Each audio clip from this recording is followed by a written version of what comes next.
What is going on? Happy Father's Day and welcome to the Legion of Comics. This is Sunday. That means this is Out Weeks in the spoiler-filled look back at this week in comics and so much more. And my good friend just dropped a bomb on me backstage. I'm excited to dive into it and get more of the details. So let's make this quick.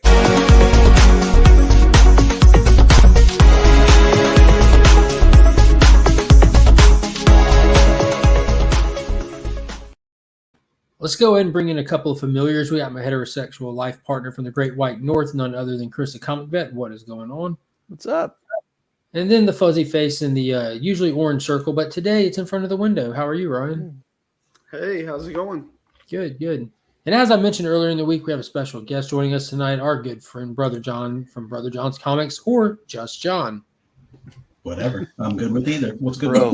It's Brojo, yeah. Be Rojon.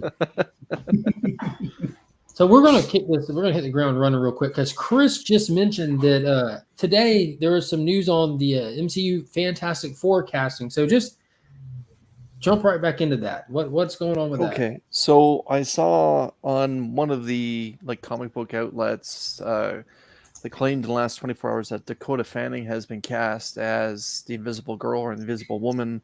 I'm not sure what handle that character. It was basically Sue Storm, and but another internet source has come out and said that's all wrong. If you actually go to IMDb, Mark, Yes, sir. that there's if you look up the MCU actors and actresses page that is run by the producers that handle that franchise, that there's a young actor and young actress that's already been cast as Mr. Fantastic and Sue Storm. That's not John Krasinski, and I believe the actress is the one from that Netflix series You, where the first season the boyfriend ended up being a murderer and then ends up getting married in the second season, and she ends up murdering people too. But apparently that actress that's in the second season is the one that's going to be cast as Sue Storm. So yeah, it's how real it is, I don't know, but it's it's interesting if they're not going with John Krasinski, who we saw as a different Earth, not 616, in the Multiverse of Madness. I spoke about that on Mark's channel a little while ago, saying that those are all different takes of the same title, or basically the same handle of a character. Captain Marvel was obviously different, and Captain America was obviously different, and so it kind of made me wonder: are they going to do the same thing with Mr. Fantastic? And we'll see. That's but, cool. If they do switch it up, I don't think that's like a bad idea necessarily. I mean, they paid the fan service off. They gave the people him, and now get somebody to really carry the torch for as long as they might need him to.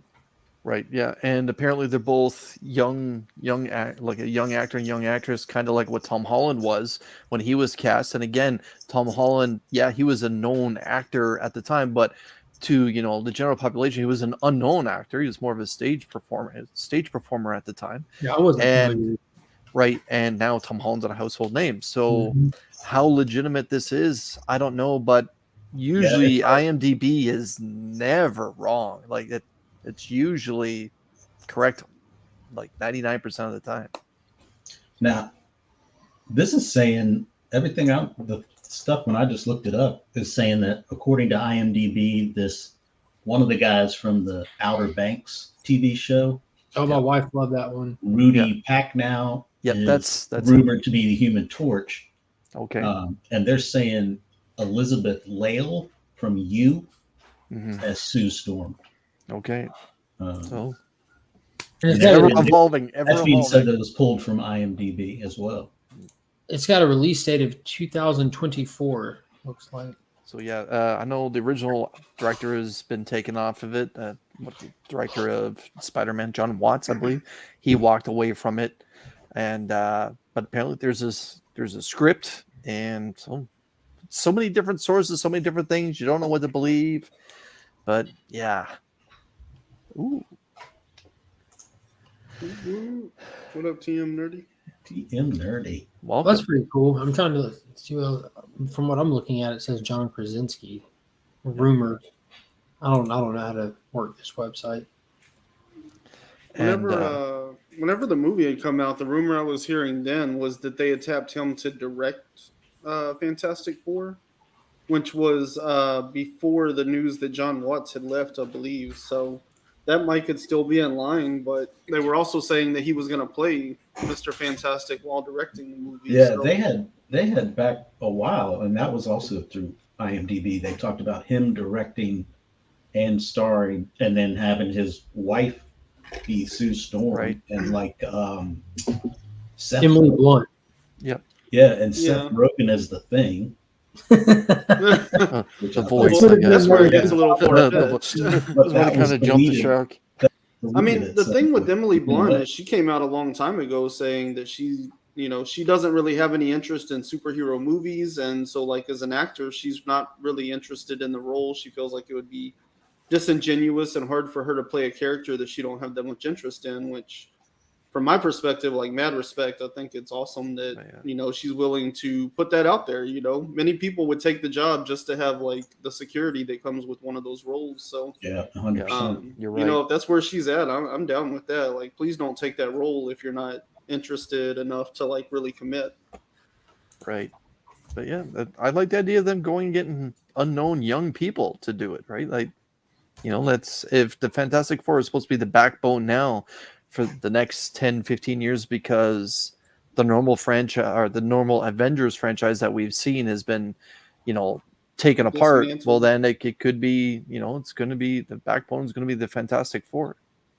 Yeah. Yeah. I'm just worried a little bit in terms of that with the, if the Avengers are going to go towards young Avengers, we need kind of some elder statesmen. So those Fantastic Four shouldn't be too new of newcomers, maybe some folks with a little gravitas to kind of. I wonder who they really have that can carry that mentorship, leadership role. I mean, I think Hawkeye would be a good go-to one. I don't know how long Jeremy Renner plans on sticking around, but we have him, Banner, Captain Marvel.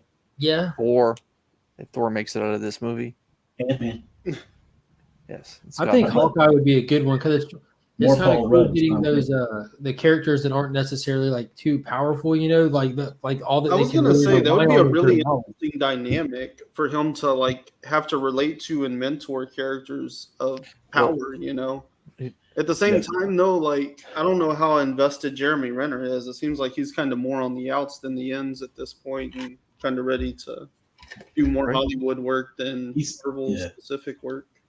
He's talked about how it's hard on his body, that he's physically not as good, but that would be an interesting route to go, especially like if it's like related to his guilt from what happened with Natasha and all of that. So he kind of feels like he has to take that. We saw a little bit of that in the show, the Hawkeye show. Right. Well, he was the leader of the West Coast Avengers for as long as I was in my teen years. So it was like he carried that book. So can't go wrong with that. Then we got they announced that Disney is working on producing the Wonder Man series now. That official announcement came out. You said West Coast Avengers. That just reminded me. Mm-hmm. And I'm not necessarily excited as a Wonder Man fan. I have nothing against somebody who's never like been a character I was really drawn to, but seeing that they're playing with characters of that caliber now, it gives me a lot of hope that we might get like a Machine Man movie one day or a series. That would be dope. If they can't get Bill Hader to be Machine Man, I don't want to see it. That would be perfect. That's a good casting. I've always thought of that. I was like, man, that's the guy. Get him.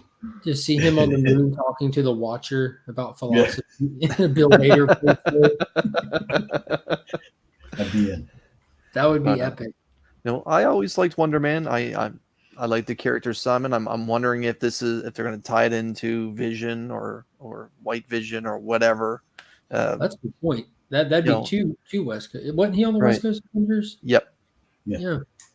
So, it's interesting. And another big piece of news that came. Obviously, Tim Sale passed away, and another piece of news is that Marvel gobbled up another Fox property. They picked up the Planet of the Apes franchise. Oh wow! So I don't Marvel know or Disney. let me just pull that right That had back to be up. Disney. Yeah, Either way, say that goodbye to says that. Marvel grabs another Fox license.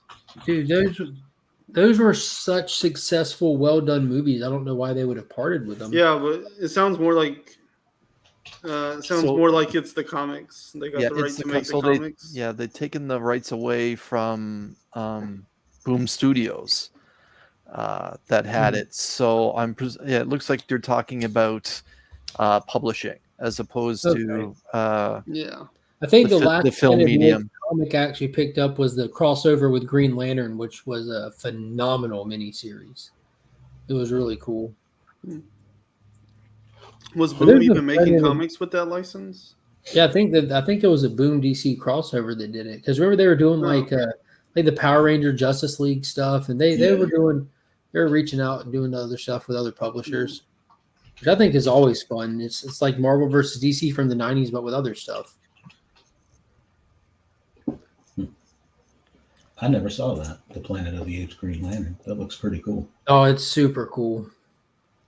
I highly recommend it. And they've been making Planet of the Apes comics. I mean, since the 80s, the early 80s, they've been on and off for decades. So, I mean, I don't think that's necessarily a bad thing. Dude, they picked up the Alien stuff. I mean, obviously, I've yet to see what they've done with the movies, but I've always picked up the Dark Horse stuff, even the novels. Because I was just intrigued because I love the movie franchise, absolutely loved it as a kid, and I would get the Dark Horse stuff and just flip through, look at the pictures. But I have an Alien Isolation shirt somewhere. Yeah, probably my early teens, I started picking up the actual novels, and I would find myself actually reading those. And then later, I started going back and reading the comics, and I'm like, dude, these are just graphic novel versions of the novels that came out before them. And I thought that was really cool. And I was bummed when I heard that Marvel got it because I couldn't picture them doing it justice. But lo and behold, they got Philip Kennedy Johnson to write it, so I'm absolutely sure that it's quality. So now I'm just going to do like I've done with all the Dark Horse stuff and just get it in collected volumes and read it and give it a shot. They don't always miss. They definitely, for me at least, they don't have as good of a batting average as the DC or the indie stuff does, but they still can hit home runs. They definitely still can. Yeah. So that's just the publishing arm there, right? Yeah. Yeah. I mean, technically Disney owns the Planet of the Apes. If it was under Fox, they absorbed all that stuff. So as far as making movies, that's going to be under Disney, who will probably never see anything good out of any of those properties. Yeah, I mean, in terms of like with the Planet of the Apes, the movies, the kind of the charm of those for me is that there's no oversaturation. They kind of pick their spots and put out a movie every so often. They do a remake or whatever, and so you don't get just overwhelmed with it. I'm a little bummed in terms of the publishing because this isn't the first kind of thing we've seen that Boom has lost and been gobbled up by one of the big two in terms of these properties, and I worry about some of these independents, kind of getting eaten up by the big boys. Yeah, but I also the Marvel just lost Conan, so I feel like they're picking up some wins and losses here. Do we know where Conan landed yet? Has anyone heard what is it just up in the air? What? I just know the estate wants to make their own Conan comics. Yeah, I think they don't know that they've decided where they're going to do that at. It'll probably be Boom or Image if that's the case. Then I need to go talk to a Blaze. Be like, instead of just adapting the existing, would y'all like to pump out some other? Would you like to use the name now and see what you can do? Because the Sumerian line has been really, really good. Yeah, with licensing rights though, based on the level of control, it seems like the estate wants. I don't know where a Blaze is, but as far as bigger publishers, Dark Horse seems to be the go-to place for really retaining your own rights and publishing quality content. So I wouldn't be surprised if we see Dark Horse work in conjunction with the real estate or with the estate to, make the next Conan stuff. That's why they have Dark Horse has a ton of video game properties because they are pretty hands off with the licensing and stuff. they're pretty much like picking up just the publishing money, you know, the cost of putting it out there and marketing, you know, versus like Boom, who's going to want a percentage of the name and they're going to want more control and stuff. Well, Boom had it before, didn't they? They had Conan before, and then Marvel reacquired. Like Marvel had it, then no, Dark Horse had it, Yeah. and then Marvel reacquired it from Dark Horse. So Yeah. I'm not sure it'll hit back there or not. Yes, they are. Yeah, I don't know. Yeah, Dark Horse, I think they had Conan and then Marvel got it back. So that could just be a bid thing. Who knows? I know at this point, the estate really wants to have the rights and more control. And I would venture to assume that that's because they're seeing how much comic book stuff is turning into movies and TV and everything. And they see that there's probably another chance for Conan to really make a big leap as far as like popular media and stuff. So I imagine that's why they're reaching for more rights all of a sudden, which, you know, might not be a bad thing for them to have more control over it. Hey, I'm gonna run and let my dogs in real quick. Do it. So TM Nerdy touched on another thing. It was either today or yesterday. All the days just kind of blur together at this point. But WB officially let Ezra Miller go. Oh. So couldn't care less that he's gone. But it's got me wondering what's going to happen to the release of this film. The movie's made. Yeah. The movie exists. Whether it's the 100% finished product, and when I say finished product, I mean if they Well, it's in the can, right? Like well, if they wanted to go back and do reshoots or edits, there is a 100% complete movie made. Mm-hmm. So what they do with that, I don't know. So the options are release it, move forward from there, or do a lot of reshooting to replace him. I don't see them replacing him within the movie, but they're in between a rock and a hard place because they set the precedent of letting people know there's another cut of a movie and then releasing a different cut. And if it's not 100% satisfactory, getting boycotted to the point they have to release the original Release cut. the woman beater cut. I don't see quite the hashtag movement for this one. Yeah, I'm just saying. I said years ago they've set a Amber Heard precedent. has been removed entirely. Like Amber, that's two of them that were in that final Zack Snyder Justice League scene, the big standoff. Two of them are now gone. Because Amber Heard's been officially released and removed from Aquaman 2. Removed from Aquaman. Removed. And Ezra's now let go. And it's... Now when... man, oh man. I think dust hasn't even settled. Or whoever made Aquaman might have seen the writing on the wall because reportedly, big trial, the Amber Heard stuff, there's apparently only like 10 minutes of footage of Mira. It was only like 10 minutes of screen time that they had to do something with. So she wasn't as big of a character in this film as she was in the last one, which makes sense. It's Aquaman's movie, and she is like a backup character, you know. The character itself is maybe replaceable, right? Maybe they'll insert Tig Notaro in her place. The comedian? Like no one will notice.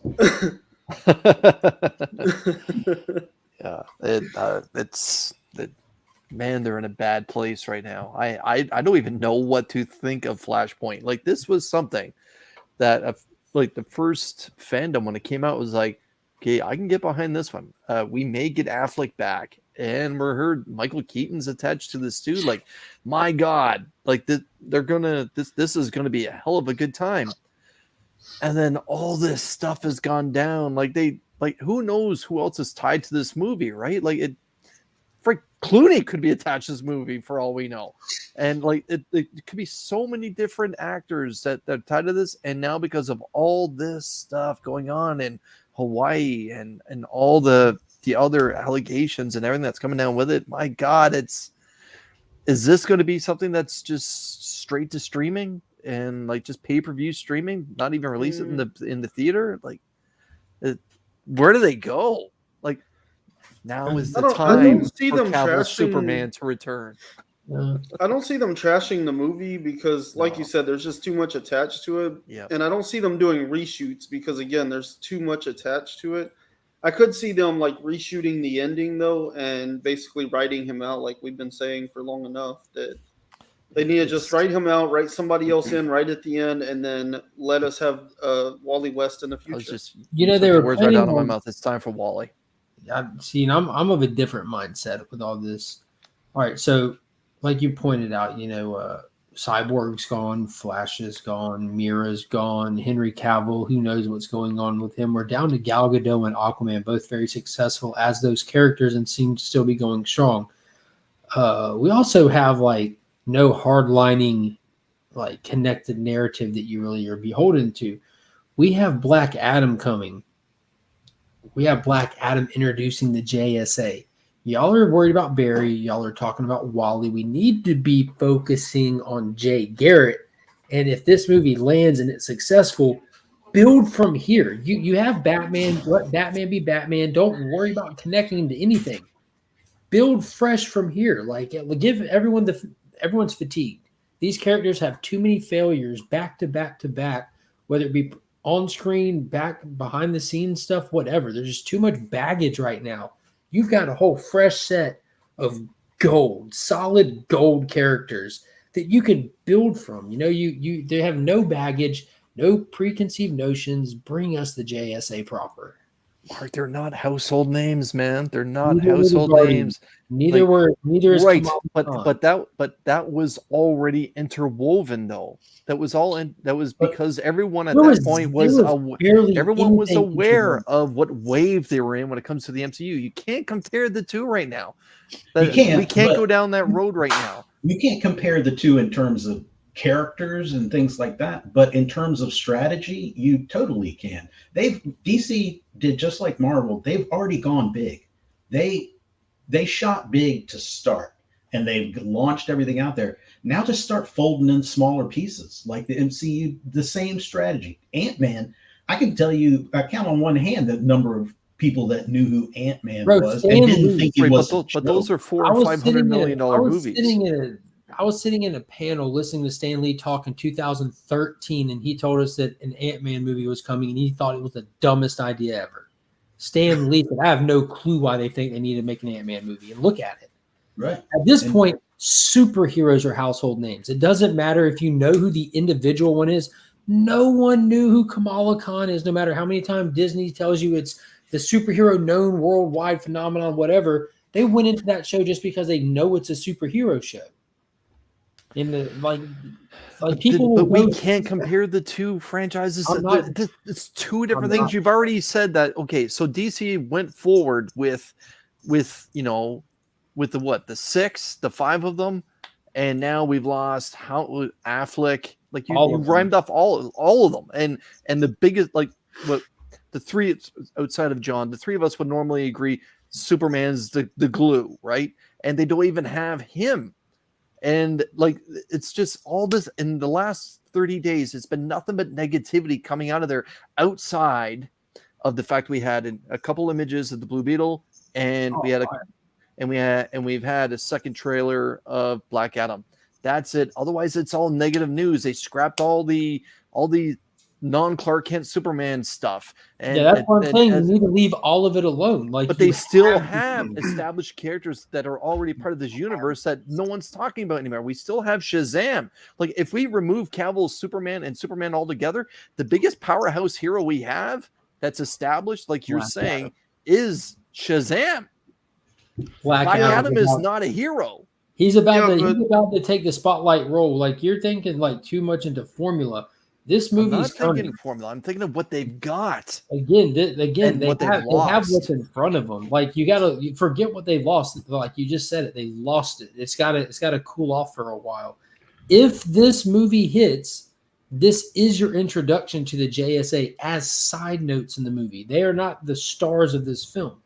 They are auxiliary characters around Black Adam, which put your foot in the door.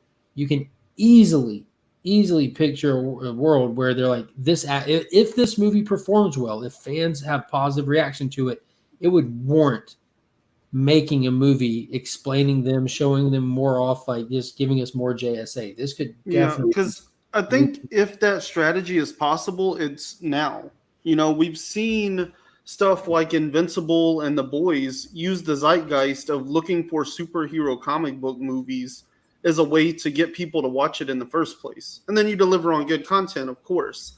And so if there was ever a moment to bring obscure characters just like full force and get people to watch it, it's to throw a DC logo up on a screen and people are going to show up.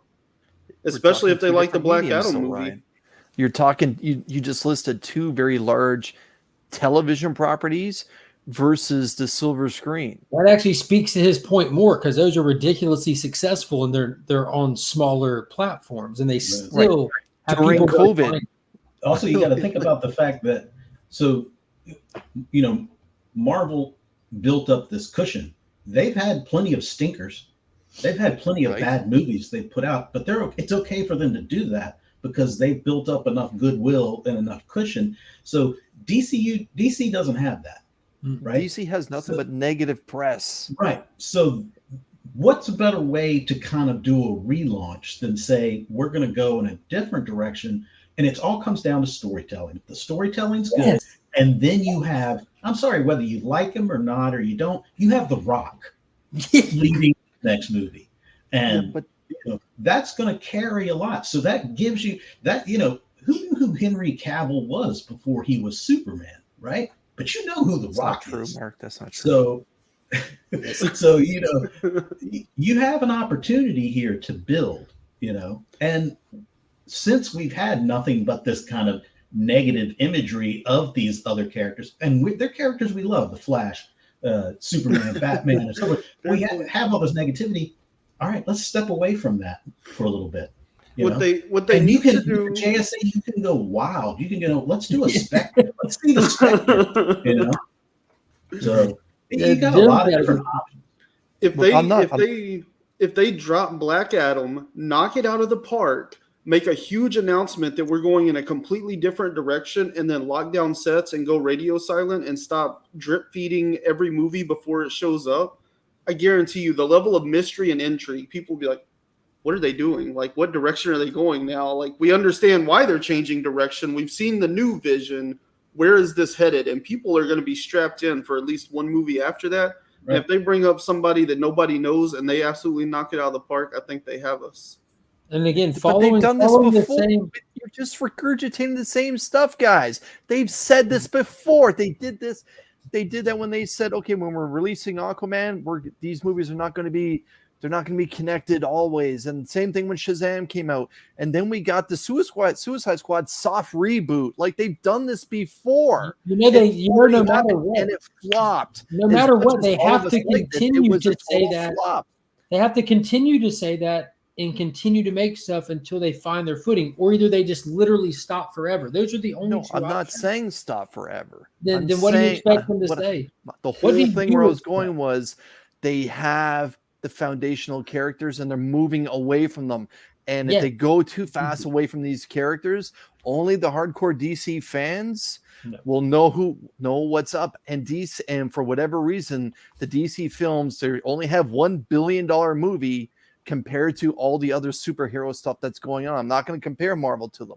I'm just saying they've had more strikeouts than they've had hits. And in fact, they've only, what's the second one? Wonder Woman? Mm-hmm. What's the second Aquaman? one? I said Aquaman's $1 billion movie. What else? Joker. Just point that out. No, okay, now you're grasping at straws. That's not even a part of what we're going on about. I'm as an individual film outside of the whole thing. Of making an R-rated DC movie and make $1 billion with good storytelling. Come on. But we're talking stuff that's connected. Now you're going outside the wheelhouse. We're talking about. That's okay. That's like me saying, all right, well, Predator's coming out, and that's going to be a Marvel movie, and that's going to be. It's actually not. It's not a Marvel movie. It's a part of the Disney. It's part of the Disney umbrella. Like, come on, Joker doesn't stand in with those films, and neither does Matt Reeves' Batman. we're talking about the stuff that's interconnected within the comic books that we've been seeing all along. If we're talking Black Adam, then we have to talk Shazam before it. And if we're going to talk Aquaman too, then we have to talk about the Justice League as well, because they, whether people like it or not, they are connected. And most of these films, as painful it is for me to say, did not perform well. People did not show up and see them other than Aquaman. Like you're going on like and the first epic Wonder Woman level movie tangent, which I'm loving, but I got to ask now, do you have to talk Batman 89 every time you talk Arnold Schwarzenegger, Mr. Freeze? Is because they're connected, Chris. they're connected. Okay, if you want to go Burton and the Schumacher, let's do it. No, that's my point, though. Like they're like they are not doing what Marvel did, despite how much they want to. That's just not. So the Burton Schumacher films are their own universe, and now Flashpoint was supposed to bring it together. So the whole point of the whole thing that we're talking about right now is my question: is this film going to get released? And if it does, on what medium is it going to show up? Is it going to show up on the silver screen? Because a lot of people won't go see it. Probably on a bootleg VHS in a back alley is my Let's guess. do it. Yes, Pam and Tommy Lee style, out in front of Tower Records, baby. Well, that's the thing. I don't know. They need to do some kind of different ending, but they might not be able to do that. My man might be in jail and not available. They go back and say, "Hell of Earth 1," and wipe them all out and start from Earth 2. Long story short, what I would love to see, we know we have the Shazam movie coming later as well. We have Black Adam, Aquaman, and Shazam. Those are coming.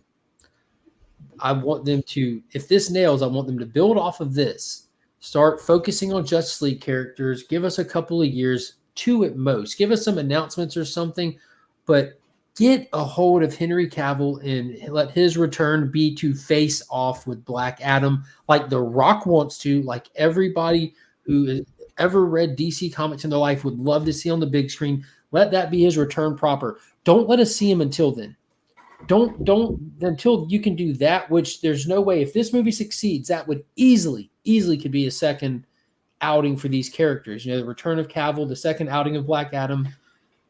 That's the natural progression. If they're going to have a Superman exist on the planet where Black Adam is on, the natural progression after this movie would be for Superman to show up quickly.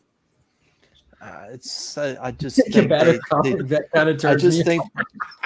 they just got themselves some pretty good castings with Cavill, with Gal Gadot. If they're letting Affleck walk, all right. They got Momoa. Momoa's not going to go anywhere. He likes the paycheck. I like Momoa. No, they've got themselves Shazam. They've got themselves a household name with Harley Quinn. Like there are established characters within the DCEU that they're not going to be able to turn their back on with this, and Peacemaker as well. Yes. Cena is perfect. And they've got themselves an established set of actors and actresses that play these characters that are now affiliated with them, whether or not Discovery likes it or not. And my God, Amanda Waller. Yes. Okay. Mm-hmm. Now you're going for my jugular. Right? All right. You know what's up. Okay. If you want me to calm down, we talk about Amanda Waller. Like how Jim was talking about not having that cushioning. They need to take what has worked, what people have responded positively to, and build from there in order to get some clout, to get some trust back with the fan base. All this negative press that you're talking about and everything, that's how you get away from it for a while. That's how you find a positive stride. And once you find that stride and you're in that groove, then you can start doing proper justice to stuff that they haven't been able to. And also keep in mind, we do have a whole changing of the guard with somebody who seems that like everything that they've done so far since Zaslav has showed up is course correcting. He's like, dude, y'all are crazy. Y'all are throwing money and properties and ideas everywhere. Cancel all of that. What are y'all doing? You can't just do all this off of left field stuff, man. Like that's at least like there's no arguing. That's the right move. That's the right call so far.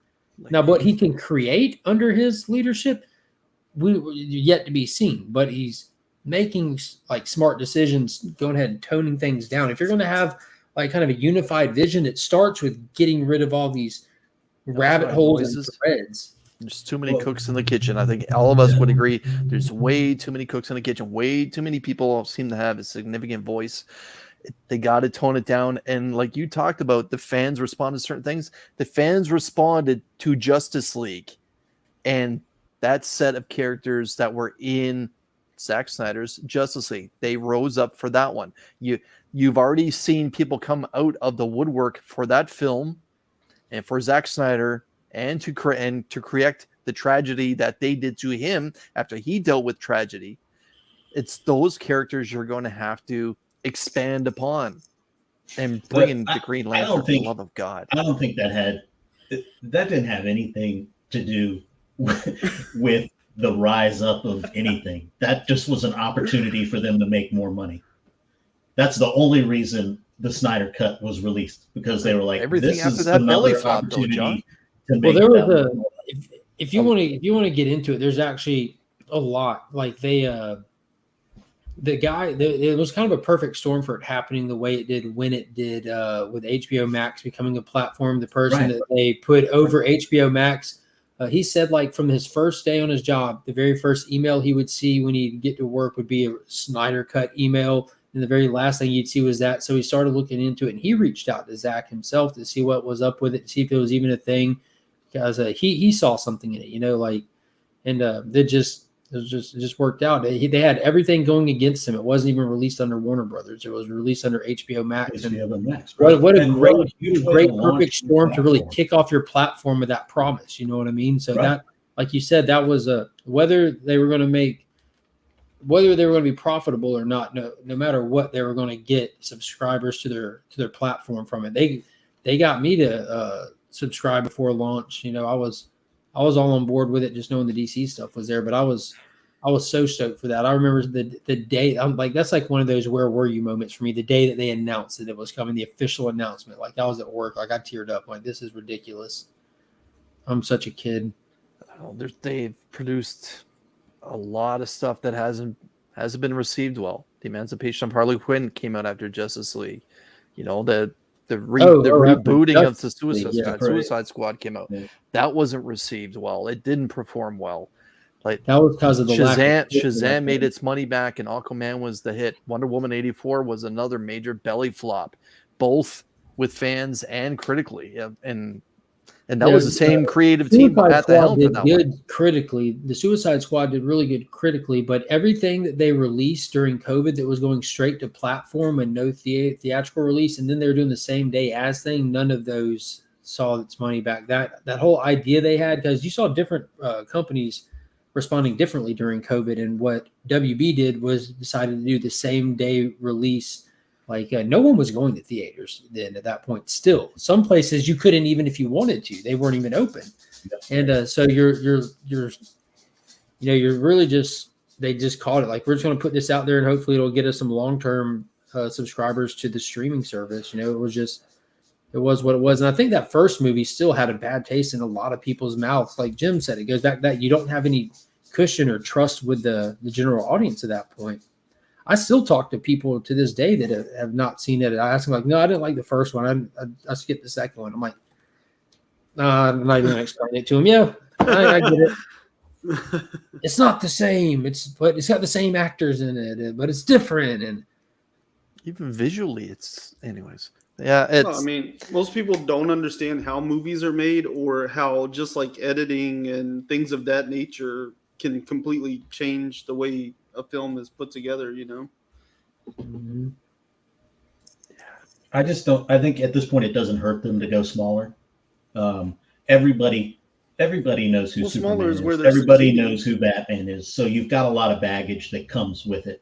You do things now, like you take a lot of people are like, who the heck is Black Adam? I don't know, but The Rock's attached to it. Yes. Who the heck is Blue Beetle? I don't know, but that cute kid from Cobra Kai is in it. And, all the girls are going to want to see it because of him. Yeah, it's the Cobra Kai dude. It's perfect.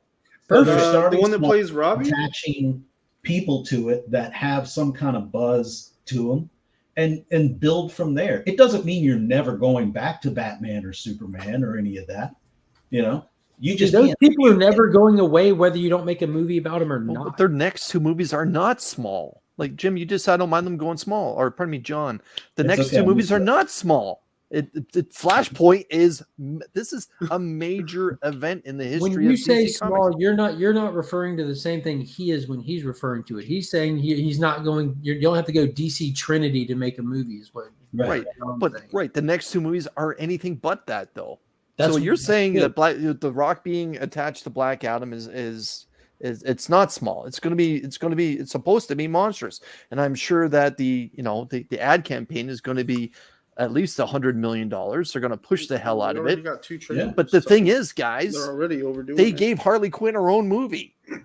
And I bet not everyone can even remember the name of the damn movie. It was so Harley Quinn and the Fantastic Emancipation. No, Birds of Prey and the Fantastic Emancipation of one Harley Quinn. It was ridiculous. Right. That's one way to prove a point. And believe me, I feel for you because that's one of my favorite. The Birds of Prey is one of my favorite books ever, and that was like incredibly disappointing the way that went. There were things about it I actually liked. Yeah, it was an enjoyable movie, but it was just even to some extent the marketing, even just down to the name.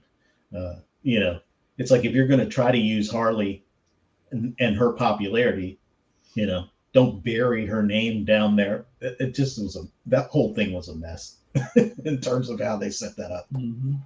And then, like I said, they tried a soft reboot, and here we are again. Black Adam is at an average 185 to 200 million for the budget, which is average for any summer blockbuster, which is crazy to think. But I imagine 180 of that is just his salary. You think he's bringing in over 100 million? Unless he's a producer or something. I'm sure he's around 20 to 30. He makes movies, right? Who wanted to watch Rampage? Yeah. People showed up to it though because his name was attached. Yeah, but was that a $500 million movie in the end? No, but I'm saying he puts butts in seats. Yeah. Oh wow! Like he's actually, according to Forbes, the highest paid actor. I was gonna say, I'm pretty sure. Yeah. He commands over 20 million per movie. Yeah, so it's 20 to 30 and million. He's worth every penny. Like if you want, like John said, you can take a not big character, which no matter what you want to think, Black Adam is not a big character. He's an anti-hero. Like he is not known in the household sense or to a general public. But you put The Rock in that suit, and my mom's going. And suddenly they changed the comic line. You know what I'm saying? Like this is the Jason Momoa formula. Like people think Aquaman's some joke that rides a seahorse. Stick Jason Momoa in him, get him wetter than an oyster, and put him on a badass seahorse. Take his shirt off. Yeah, I know. Yeah, and you know what? It worked. And they made a fun movie. It was colorful. It was action packed. It was like Indiana Jones on superhero steroids. It was a blast. It was. I still think Wonder Woman's probably the best individual movie that they've done so far. No, that's not arguable. That's just a taste thing. It was phenomenal. That first one was just something else. Like it's like moving. Like at the end of it, like during that final fight when she just lets go, I'm just like, oh my god. And I've seen it like every time. It still gets you. Like, oh my god, it's heavy. Okay, let's talk about Ms. Marvel. Episode 2. I liked it a lot. And the soundtrack was great. I thought it was really good. Here comes combative vet. I thought I'm just saying. I thought this was the only reason I was here because I was busting chops in the chat last week. I thought, Mark's going to take me to task. No. In all sincerity, it's not my jam. Like I have nothing negative to say about it because it's ridiculously well done. Like it's easily the highest, best quality produced Disney Plus series that has come out yet.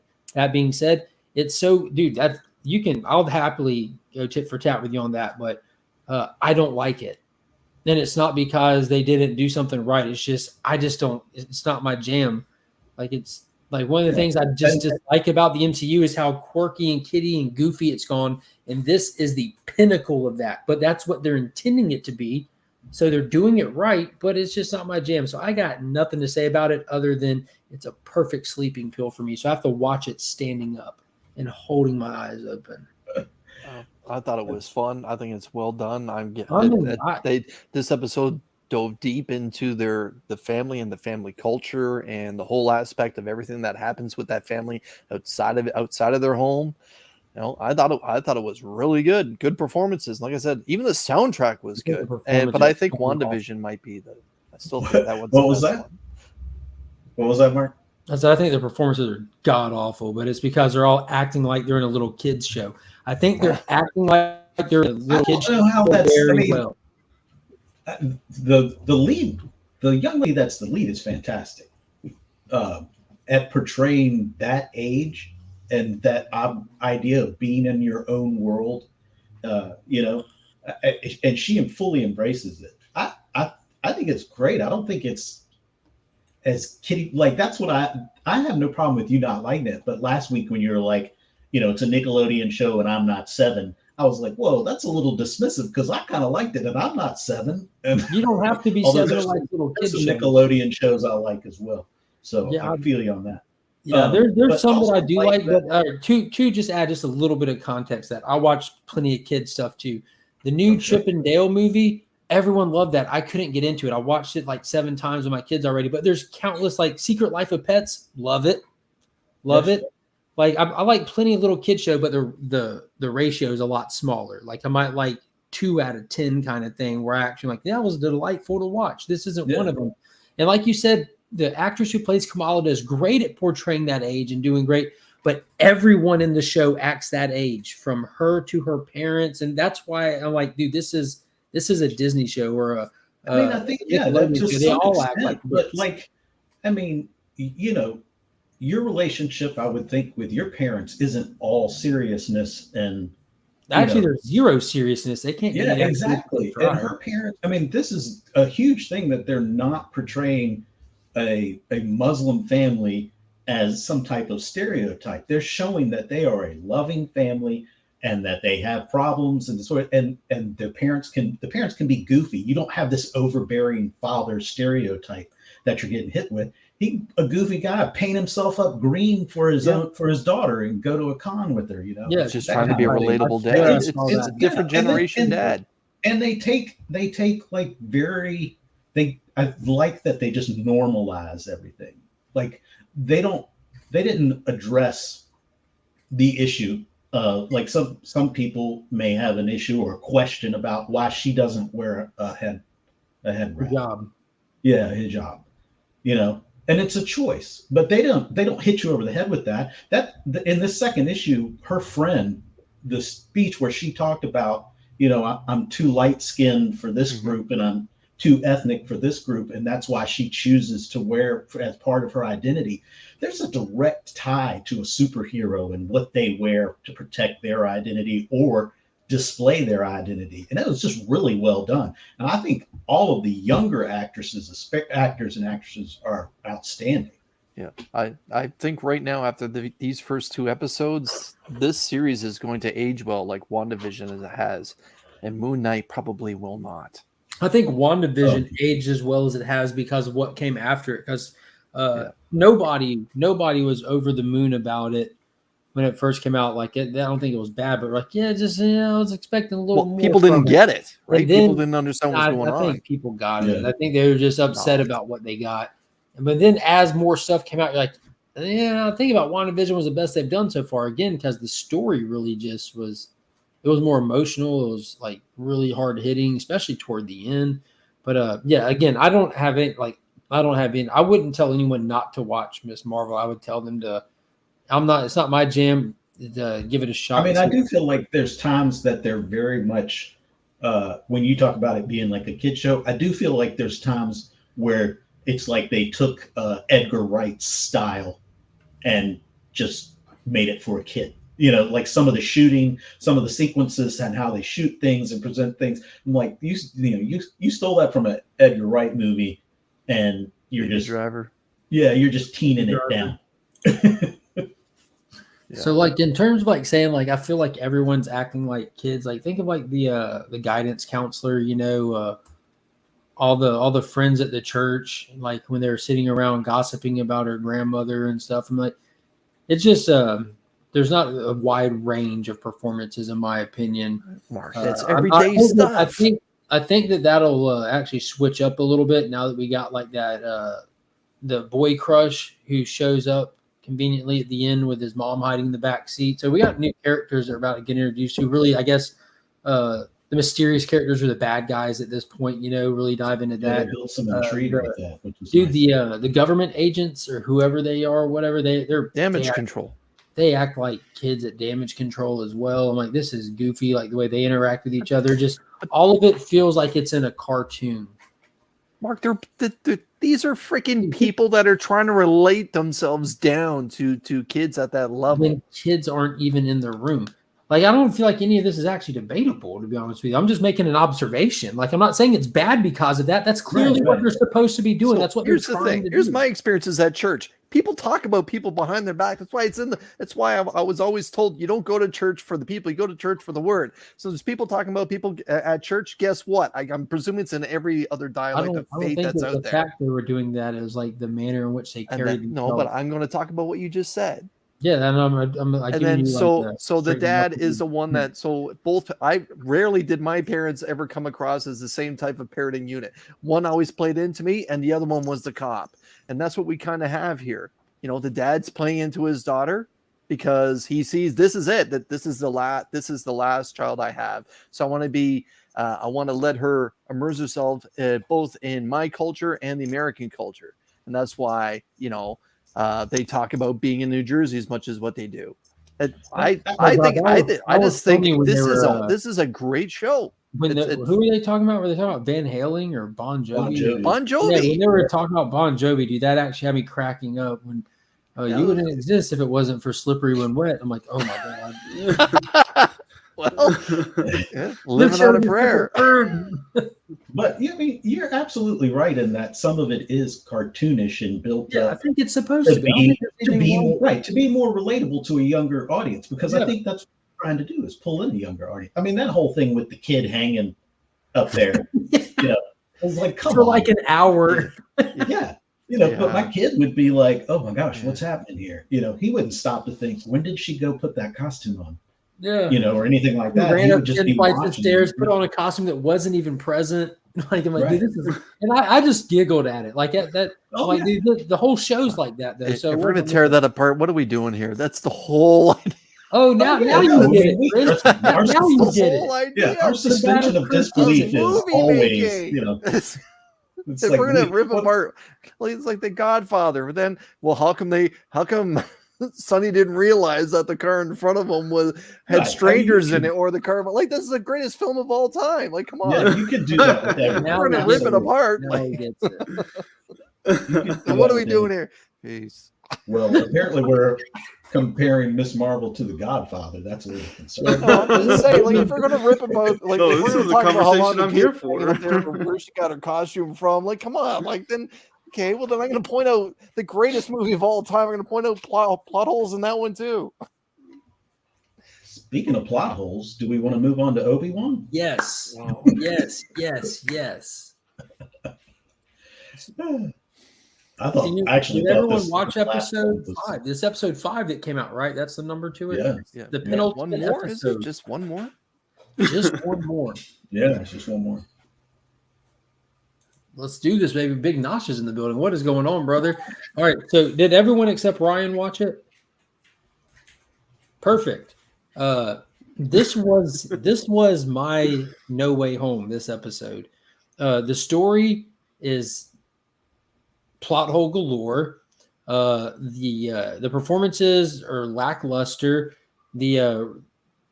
It's just ridiculous all around. The show's ridiculous, but this was so much fan service in this episode that I forgave it all. Yeah. I forgave it all. I was smiling ear to ear from start to finish. I don't care how bad. This was the pinnacle of horrible stormtroopers. Not only were they missing, and not only were they 3 feet away, some of them were on the other side of the people they were trying to shoot and still shooting away from them at that point. Like, you're shooting at someone, then you walk past them, they're now behind you, but you're still shooting forward. That's how bad it was. But I didn't care. I loved it. Yeah. Like, why don't they just shoot at the feet? If he's got a lightsaber, shoot at the feet. They walked past Obi Wan at numerous points. They were in a hallway, Ryan. They like bottlenecking him, trying to get to him. And there's shots where they're literally on the other side of him, still walking. I'm like, what She is knows the lightsaber can go through the door. Why did she let that cannon go up? Why did she just go up and like, I'll take care of this, Right. boys, and then just everyone's filtered through. I've always, with the stormtroopers and stuff like that, like applied the whole kind of G.I. Joe methodology. You know, those guys are supposed to be the greatest, and they never hit anything. If they did hit a plane, there was always a parachute. You know, there was never any casualties in any of G.I. Joe. I just think stormtroopers are kind of the same way. Those guys can't see in those helmets, so they're just randomly firing, and we'll just leave it at that. So for those that didn't watch it, just a quick synopsis. It was this episode plot has happened countless times in Star Wars. You have the rebels, you have the Empire. The Empire's after the rebels. They go to a base, they hold it down, and the Empire bears down on them. They have to try to escape. It's literally happened numerous times. But this one, what was different is Darth Vader showed up and wrecked house. Like it was dope. So we find out that what we talked about on the very first Out Weeks In, when we said that the third sister is going to be one of the younglings from Coruscant when Order 66 happened. That was revealed. So Eagle Eye Pops, who watched it and said, I think that's going to be her. He was absolutely right. And what I thought was weird, again, I'm not going to get into it. A lot of it was weird, but her and Obi-Wan talk about how she's really just hunting Vader, waiting for the perfect moment. And she lures Vader down into the tunnel thinking that Obi-Wan's there. And right when Vader gets there, the escape ship full of rebels takes off, and he doesn't miss a beat. He just puts his hand up and stops the ship in midair. Thrusters blasting. He's not flinching, just holding it. I'm like, oh, yes. Even though we just saw Rey do this, still, yes. And then he just lands it and then just starts ripping it to pieces to get it open. Not the door, the walls. The wall. Yes. The walls, not the door. My man was not working up a sweat at all. No, he just was like, yeah, this is Vader in his prime. Yeah. In his prime. So this is like 25 to 30. Like he's right in the prime of his life there. Oh, Film Age, you can do this all day. We're not arguing that point. Riddled with plot holes, ridiculousness. We don't care. We're skipping to the part that we loved, which was the excessive amount of fan service, which was done in this that I didn't care about the rest. Not worth criticizing. It was bad. We're moving past it to the awesome part because it was chock full of awesomeness. One thing that I think Disney really messed up on, but it was to our favor, was we have the legacy cast in here with Obi-Wan and Anakin. And this one, we get some cool flashbacks of them training and doing some lightsaber sparring. And Disney messed up. When they asked them to do this scene, they forgot that these guys were properly trained with choreographed with a lightsaber, unlike anybody who's ever worked for Disney with their lackluster crap-ass lightsaber fights. Not just properly trained, but they got it's the two guys that loved it. That's the thing they loved the most about doing this. So they went at it hard. Yeah, you had Ewan McGregor and Hayden Christensen sparring with lightsabers, showing you that they still got it. Them sparring, not even going hard on it, went 10 times harder than anything Disney's done. They're spinning, it's going behind their back, and they're like, Hayden started off in his correct pose, behind his head. He had it all.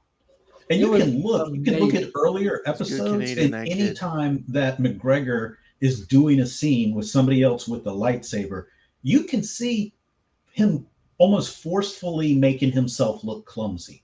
Like I'm supposed to be kind of rusty Ben, and it doesn't come through well. He can't. He's so good and so comfortable. It's hard for him to play it as uncomfortable. Let's be honest, right? Like the greatest lightsaber battle featured Ewan McGregor at the Duel of the Fates, and he worked with Ray Park. Like he's had the best of the best to work with, and the months that they put into doing sword battle and lightsaber training, and then that was just great to watch. And that whole scene when Anakin went past him, and then Obi-Wan just said, "I'll take that lightsaber from you." I was just like, "Ooh, yes." And it was incredibly well done. And I'm glad to see that we actually got to see Hayden Christensen on screen for a bit, not just the cameos, right? Yeah, the age difference on the face, it was noticeable. They didn't age him down or anything, but who cares? Like, who cares? He's aged well. Both of them have aged well. Like 15 years. They gave us the same actor playing the same character doing a lightsaber battle with Obi-Wan. Like they delivered. At first I wondered, like, wait, they're actually like, this is like, to me, it's like basic training with live rounds, you know? Like, oh, okay, so you're doing this with real lightsabers here, boys? Like, you're not just going to use the sticks? Like, they're like you're going to, like, if one of you messes up, you're going to like, you're going to take a hand, or you're going to take a life or something. I catch you one time. Yeah, like there's the lesson. Yeah, like you're not. Yeah. That's it. End of lesson. It was pretty cool. And then once we get, because those flashbacks were going all through it, and it was kind of playing into the plot. It was a little muddled, but like you get what they were going for. And then at the end, the third sister makes her attack on Vader. She swings at him. He doesn't even move. He literally just standing there with his back to her, and the lightsaber just stops by his head, and he just starts talking trash to her. I'm like, oh my God, this is dope. Does he, like, does he fire up his own lightsaber? No. Like, come on! Like, he is so entrenched in the Force right now. It is incredible. Full on. Yeah, she starts swinging at him. He just keeps stopping the saber. And then he finally, I think what did he do? He like breaks hers, looks at him. He gets a hold of it, breaks them, and then throws her. It fires it up from both ends. Yeah. You know, she did. She started spinning it, and he just puts his hand out, and he stops it from spinning. Then he takes it and breaks it. Please use it. Yeah, he breaks it and he throws her one back, like daring her to fight. And he eventually stabs her, and then she sees the little message thing. So she kind of has an idea, I guess, of where they're going. I don't expect her to die. She's going to make it out of this and be some kind of important character and the lore down the road and everything. It was a fun episode, man. Like, we know what's coming next. There's going to be an Obi-Wan Vader fight. There's going to go 100%, down. 100%. And I'm sure that the third sister will show up, injure Vader and save Obi-Wan, and he'll get away back to hiding on Tatooine, and then we all know how it plays out from there. Right. At this point, Vader's way too powerful for Obi-Wan. Like, that doesn't matter what side you prefer.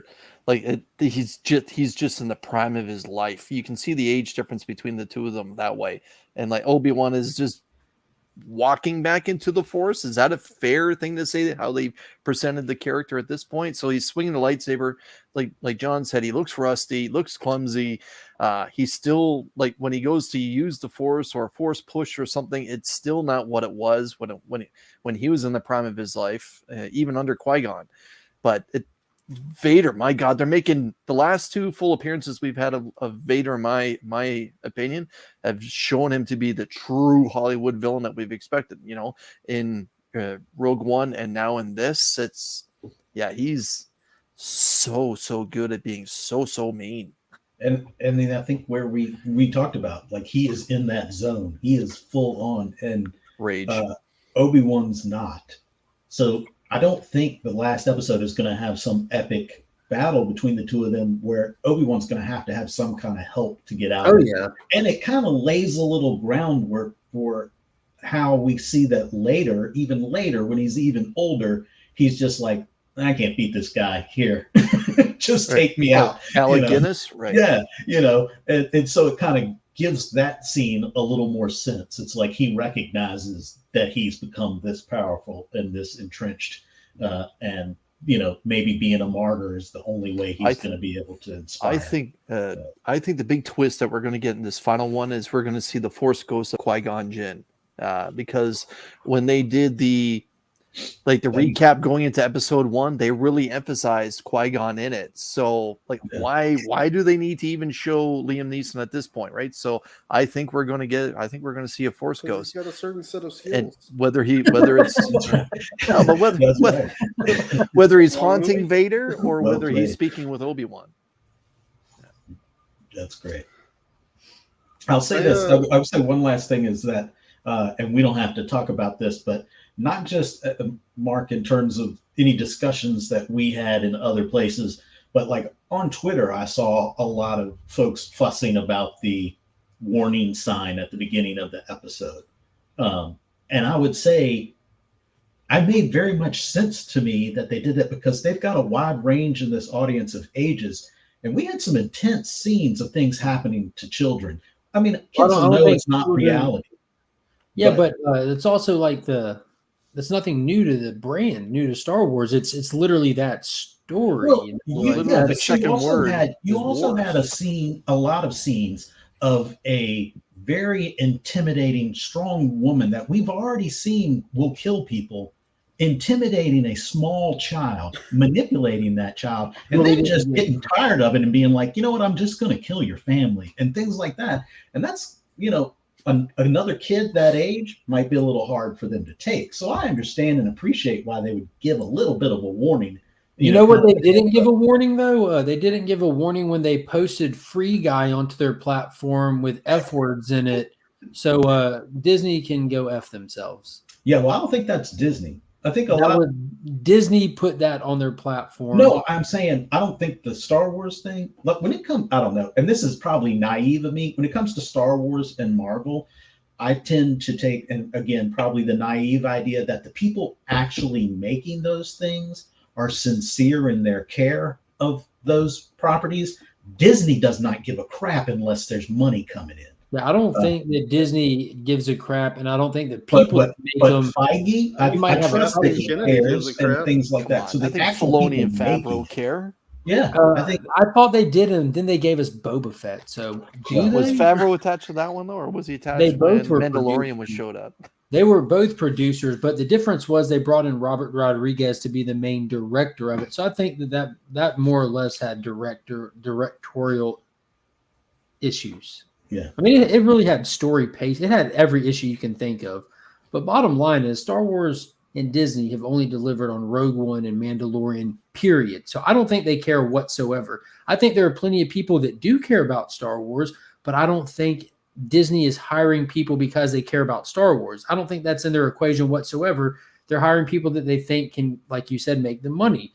And they're same thing like we were talking about earlier. You got to find your footing because they got a cushion. They will always have a cushion. Well, they won't always, but they're on a good stride for now. It's going to take a lot of extreme misses to lose that cushion, but they've been nailing a lot more misses than hits with Star Wars. Yeah. I mean, But like I'll still watch it. Though. I will always still watch it. You know, they really have to do some obscene stuff to make me not want to watch something Star Wars. Yeah, I got no counterpoint for that because we have Rogue One, but then we have the whole Rey trilogy. Han Solo, the Rey trilogy. Yeah, like we have the Mandalorian, but then we have Boba Fett, and we'll see how Obi-Wan ages, over time. I mean, kind of thing. It's not. I mean, you can just go to that episode where the little girl's running through the forest and Flea and those other two aliens are chasing her around. Flea. And you put in the Benny Hill music, and it's just terrible. Or you have the Little Rascal skit where she's hiding exactly right.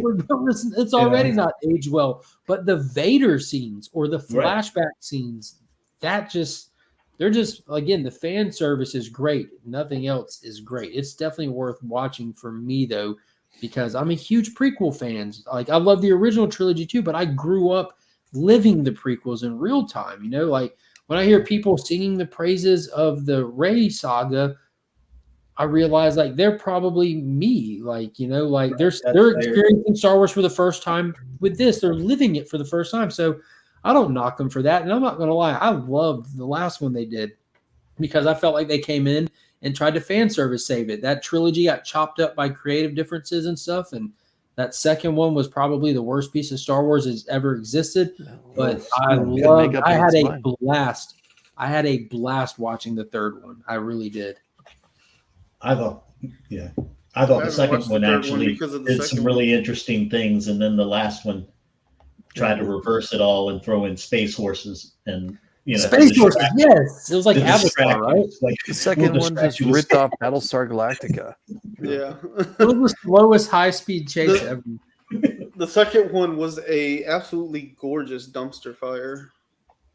The fact, there were so many times. Me and the wife, I was so excited to go see it. Like for just point of reference, me and Pops went 4 a.m. the day before because this was back when. If you wanted to do a midnight release, like they didn't do that Thursday at noon stuff. Like this was before the whole Dark Knight thing happened in the theaters and they changed up everything. If you wanted to see a movie, they didn't release till Friday. The theaters couldn't show them till 12:01. So Star Wars: The Force Awakens was so highly anticipated that we couldn't get tickets for the 12:01. We looked, the first tickets available, and this was way in advance, was at 4 a.m. We went and saw it at 4 a.m. and it was completely worth it. And I walked out going, yeah, it was all right, but it was still worth it. I'm like, dude, they literally just took the 10-sentence synopsis of A New Hope and used it and made this movie. And I thought that was really lazy, but it was gorgeous. I was excited for the new characters. I was pissed there was no lightsaber fight in it. I was mad that Kylo Ren took his helmet off right off the bat. Like, you took all the mystery out of it. I honestly didn't know who Adam Driver was. I didn't know who was playing him, who was behind the mask, and I feel like they took that from him. I'm like, dude, y'all made some bad decisions. And then I'm like, they'll correct it with the second one. And me and my wife went opening day like, this is going to be awesome. Here we go. Yeah, and the they whole killed time, Luke. like, what is happening? Luke is that opening joke like killed the entire movie for me. Like, I almost turned it off, and I waited until it made it to Netflix or whatever to even watch it. They go to the casino plant and have that whole subplot for nothing. They killed Captain Phasma without ever doing anything with the character. I'm like, dude, I've been and she was a good actress. Like, she nailed Brianna Tarth. Actress aside, dude, she looked awesome. Yeah, like she had the cape. She was chromed out. I'm like, dude, this is about to be a tough character. They made the oversized action figures of her and stuff. I'm like, dude, she this took is a swan dive into a pit of fire, and that was the end of that. Nothing in any at all ever. I'm like, this is bad. But they have so many. I mean, you got to expect that to some extent with some of it. They have so many characters. They can't go, and especially in a situation where you're introducing new characters as well. It's like, we can't take these. It's almost like Suicide Squad. Let's get these cool guys out here and kill them off in the 15 minutes. Just like, think about it. They're like looking at like their original trilogy. We can't compare Amanda Waller to anything to do with Star Wars. We do have like some standout characters that are like revisited by fans, no matter what their fate is. Like Jabba the Hutt, Boba Fett. You got countless ones. And that character, in the Rey one, you have Kylo Ren, Snoke, Captain Phasma, and the Emperor now. You know what I mean? You have those those are your standout villains, and none of them. Snoke got thrown away. Phasma got thrown away. The Emperor got brought in just to throw him away, just like you said, do a little course correcting and everything. I did like the concept of like Snoke just being like an extension of the Emperor. I thought that was pretty cool. I thought the whole Exegol thing. I thought Exegol was awesome. Like visually, that whole drive in the beginning of Kylo to get there, like that was intense and really just set the mood for me. And I don't know, man, I really like that one. And that scene, it got me, dude. I'm not even gonna lie, I teared up when Kylo finally snapped out of it and he was talking to his dad. And like, I can't even explain how Han could even be there, not being force sensitive or anything. But when he finally goes, Dad, and he just responds, I know. I'm like, oh my God, you got me. You got me. You didn't even make him say it. You knew he was hurt and you didn't even make him say, I love you. Oh my God. Like that literally got me when he gave him the Leia line. I'm like, how dare you? That was good. But it was again, like you said, it was a choppy movie. All the reverse. I just didn't like that I don't know. It just was. We know that there's all these other Jedis, so to speak, out there and so forth. Yeah, the kid in the horse barn. But then we're gonna take and tie it all back. Really the only ones that matter or that have any real power are the people tied to this two families or one family. Skywalker. Yeah, it's Skywalker or the Emperor. So they had to take. They brought in Rey and they built her as this character of anybody can tap into the Force. Anybody that believes and has the right heart and mind and so forth, and makes you feel like anybody can be a true Jedi. No, you got to be related to somebody, really. Yeah. And so we're gonna say that she's related to. I was hoping for like a Mace Windu spin on Rey. Yeah, right. Because Windu is apparently he walks with the Force too, right? Like that he was incredibly powerful. But now keep in mind, he bested the Emperor in like less than 1 minute. Yep. Like he nothing. Yep. No, I was with John. Like I thought she was gonna be kind of our segue into like Star Wars is a big universe and not just like this tiny little singular family universe sort of thing. And The only thing I even liked about that dumpster fire of a second movie was the ending with the kid with the force sensitivity, and then they were just like, "Oh yeah, never mind. We're just going to toss that out too." I was like, I am not going to watch your third movie. Yeah, but that's what makes Rogue One so good to stand out on its own, right? It's not a part of the Skywalker saga. Yeah. I get that. It's the most Vader shows up in the Wars end. film for anything I've ever seen. It's visually it's the mind-blowing. It's the true Star Wars movie that's been made so far. But again, you don't have to, and this comes from a major Luke fan. You don't have to have the Skywalkers attached to a Star Wars film to make a good Star Wars property. And even then, like you heard the director was always combative because they were always trying to change the script on him and everything. And that turned out to be, everyone says it's top 3 of all time for Star Wars. Like movies. In terms of that second movie, I know like a lot of people have a problem with how Luke was handled and so forth. I get it, but I think we're seeing now in the Obi Wan series a kind of a parallel of the same thing. I mean, like we've seen Obi Wan has gone into hiding. He's a recluse away from everyone. He's keeping an eye on the kid. But he's become this recluse. He's denied that he's a Jedi. He's denied that Jedi still exist. I thought they were all dead. He's scared, and that's what we saw with Luke in that second movie. So it's kind of a parallel. It just was really handled poorly in that second movie with Luke. They kind of took it way too far and made him almost like a parody as opposed to it having any kind of real weight or gravitas to what John, real weight to what he was going through. Yeah, John, I think you hit the nail on the head. And the generation that was born in the 60s and the 70s that got to witness A New Hope, in their childhood, they know what Luke Skywalker is because that's what they grew up with. It's what they saw. And then they took the character a little too far. The whole throwing the lightsaber away, and then the whole you're right. They made a parody of himself, and then they killed him off. I get that they the whole dirt off the shoulders scene too. It's like, this is not the Luke Skywalker we know. He wouldn't do that. He stood in front of Jabba the Hutt and didn't brush the dirt off his shoulder. It was just, he came to speak to him, and I get that people change through their lives and stuff, but rough. Yeah. We're shifting it again. Did you guys read anything this week? I know, Jim, you mentioned you're or John. Freaking clones. Dude, you mentioned you're kind of typing up. Names are a human construct. It's happened so much in my life, I don't even notice it. I just go by either name or both. That's how me and my brother. So we're gonna have to call him bro. All right, bro. Bruh. Did you read anything this week? Whether it be new, old, anything?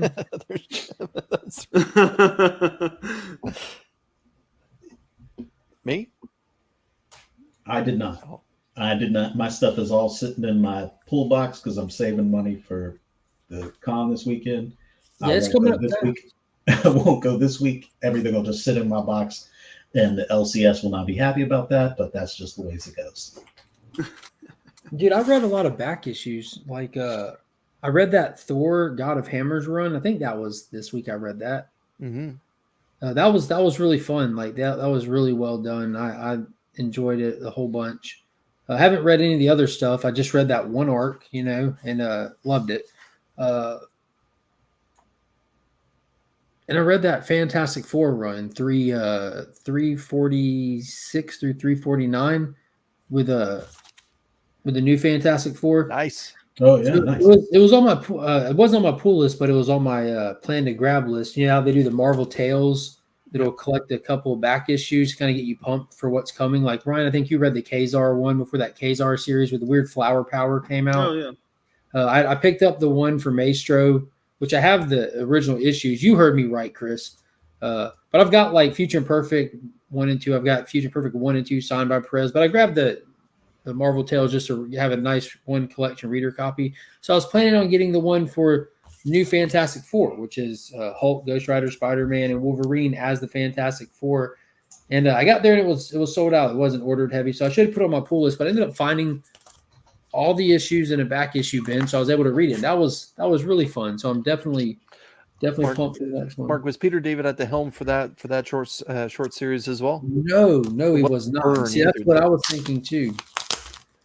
It's I don't know why I forgot now. It's not JM either, is it?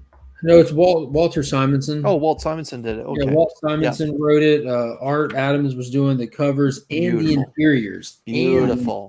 Yeah, so it's great all around. Like I'm like, dude, this is fantastic. It was quirky, fun, serious at times, but the dynamic. You know me, I love my hodgepodge teams here. The dynamic of Joe Fixit, Danny Ketch, Logan, and Peter was just perfectly flawed in the best way possible. There's a lot of sarcasm in those. All of it, mainly from the Hulk too, which was great. You know, like I haven't had like Joe Fixit in a while. Like he was present as a personality in Immortal Hulk, but not in this capacity. You know, like he's sitting here trash talking. I should just be back in Vegas and stuff like that. Like this is great. So Wolverine isn't patch for that though, right? No, if Hulk is Joe Fixit, Wolverine is still just Wolverine. Then he's not. Yeah, he's not patch. Yeah, okay, he's got two eyes. All right. It was fun, man. Long story short, Skrull chasing another Skrull, and she comes to New York and takes out the Fantastic Four in an attempt to use some of their technology and resources to trick some heroes into killing some people for her and getting her plan done, killing the people that are after her. The Mole Man gets involved. They try to get a hold of this Skrull egg that's like an incubated techno organic thing that it's like a ultimate bodyguard for the Emperor and stuff. And she's trying to get one and turn it on to use as a weapon. And it's on the Island of Monsters, you know, where the Mole Man's creations are. It's basically the monsters from Tales to Astonish and Tales of Suspense. You can find them in older back issues where they're under Mole Man's protection. So it just becomes a big standoff. And there's some weird, like, this is like right before Sue gets that risque outfit era comics. Like that came like probably within a year. Yes. So you can already get like, there's like some weird, like this Skrull lady's trying to bang Reed the whole time. And Ben Grimm is in that weird phase where he can turn into the Thing or into Ben. And his girlfriend, or who is not Alicia, is the Thing. And it's just such a weird era for the Fantastic Four. Yeah, it's after Byrne left and She-Hulk left the team and Thing returned. Yeah, it was like Shirley is spotty. The Thing. It was spotty. Blind Alicia is married to Johnny, and he's like fantasizing about Nebula through the whole thing. You're like, dude, this is the risque. Yeah, it's the Fantastic Four, you know, as your stomach. They should have called it Fantastic Foursome. This is what they should have done. Yeah. Fantastic Four 90210. Exactly. And Herbie the robot. Well, they didn't have Herbie. They had like it'd been cool if Herbie was in it, but they had the robotic assistant who's just an upper torso. Right. Yes. Oh, Reed, what are you doing? Like, okay. Sue probably said, you can make it, but it better not have a bottom half. He was like, that's fine. I'm into the top half. Yeah. Try this new outfit on. Got you some new unstable molecules. Yeah. You build her a bottom half, you're sleeping on the couch. That's it. Ryan, what'd you read? What stood out for you this week? I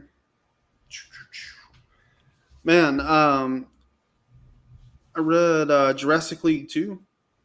That came out this week? Yeah. You didn't check it out? I read it. It's been a week, my man. I remember reading it. I can't remember when I read what, and my books are just. I'm of two minds on it. I kind of enjoyed it better than the first one. At the same time, like this one is literally just the Trinity, and really it's just Batman and Superman. You get Wonder Woman, a little segment of Wonder Woman at the end, but in the last one we had that quick little scene with Aquaman and Black Manta, and we also got the tease of like more characters. And this one was just like Batman and Superman through like pretty much the whole thing. and all of the stuff there was good. And then at the end, you get Wonder Woman basically Wonder coming into like the area that they're in, and her little journey there.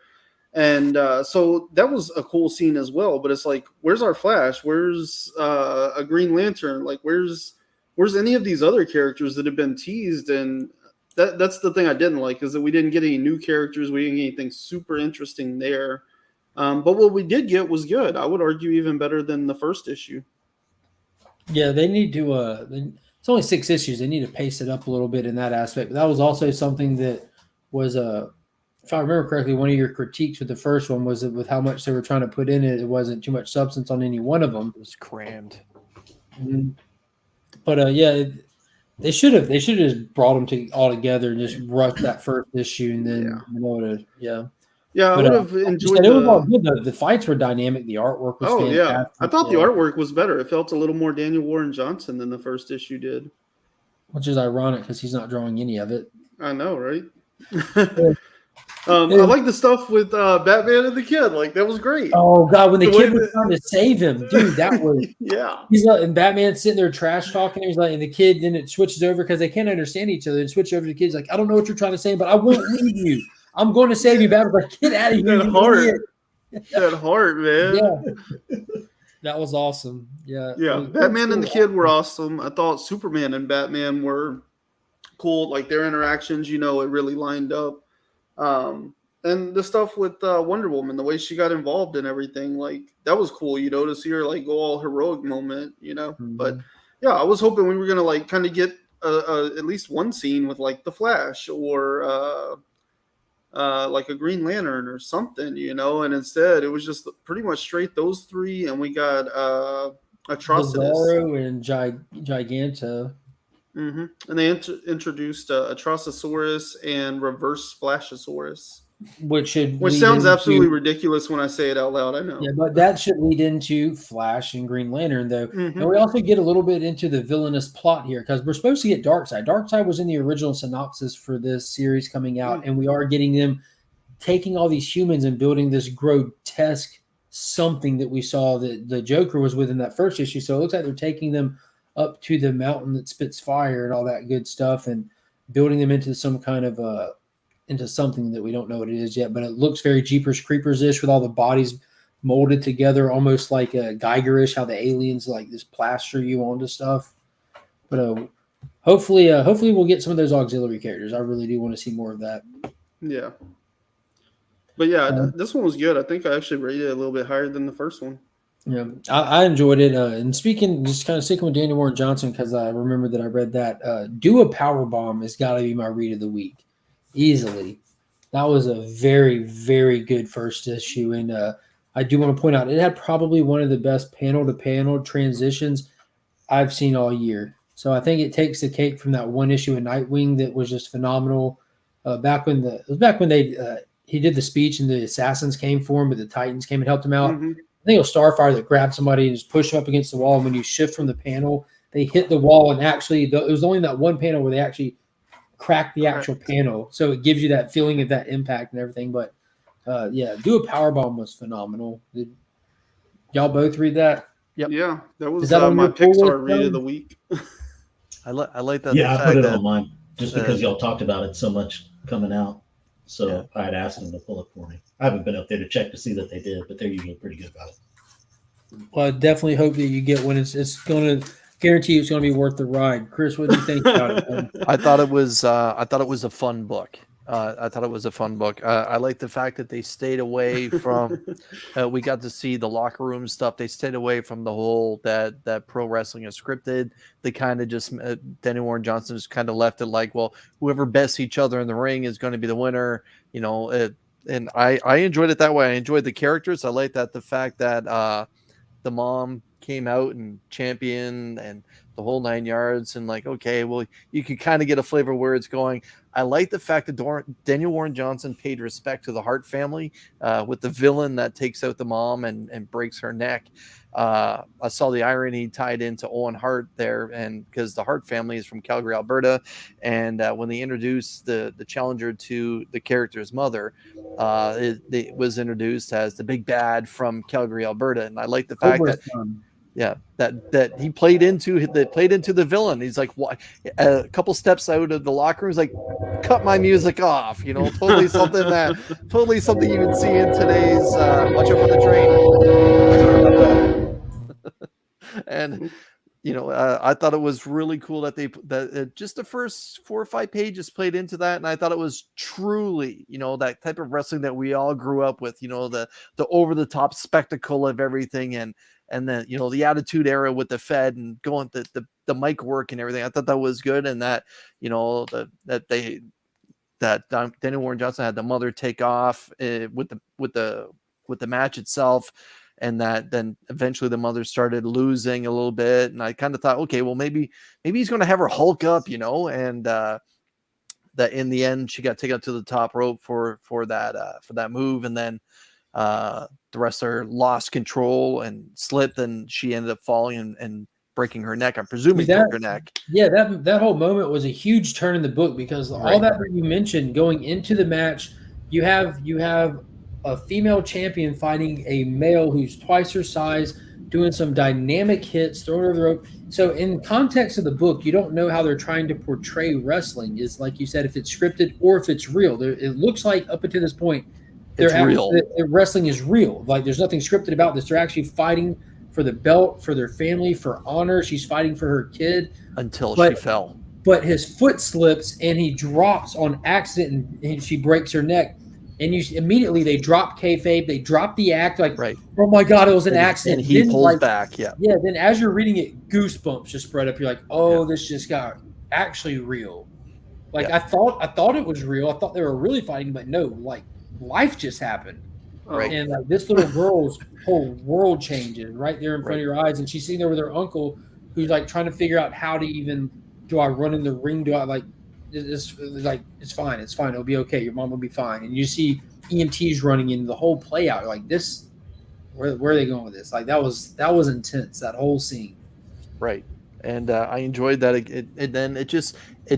He didn't need to carry on at that moment. He just simply flashed forward to now she's a late teenager and she's now trying to make her way in, and she's terrible. And she's a jobber for people. Yeah, she's a jabroni at best. She's not good. And I enjoyed that angle of it, and that, you know, her uncle just says, like, you're there because of your last name, and you're no one's going to train you. You're never going to get to go up the ranks, right? Because no one wants to touch, and I'm presuming that's would be the same thing with, you know, the Rock's daughter or something, some big name wrestler. No one would want to touch their kid because she's in the WWE now, right? I know, but it's taken her 2 years. They changed her name. Yeah, it took her 2 years though.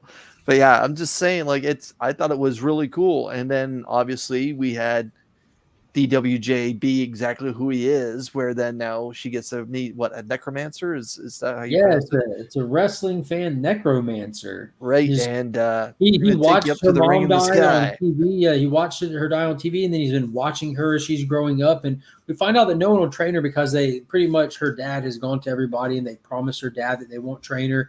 So there's a little interaction with her and her dad where you can tell that they're estranged now, and he only wants to talk to her when he's trying to tell her what she should do with her life, kind of thing, and not wrestle anymore. And at the end of that conversation, she's walking through the streets, and the necromancer just boom teleports to her, and she takes him as a creep, like a little side of the road creep approaching her. He looks wild. He's got the cool spiky hair, very rock and roll, very metal in classic Daniel Warren Johnson fashion.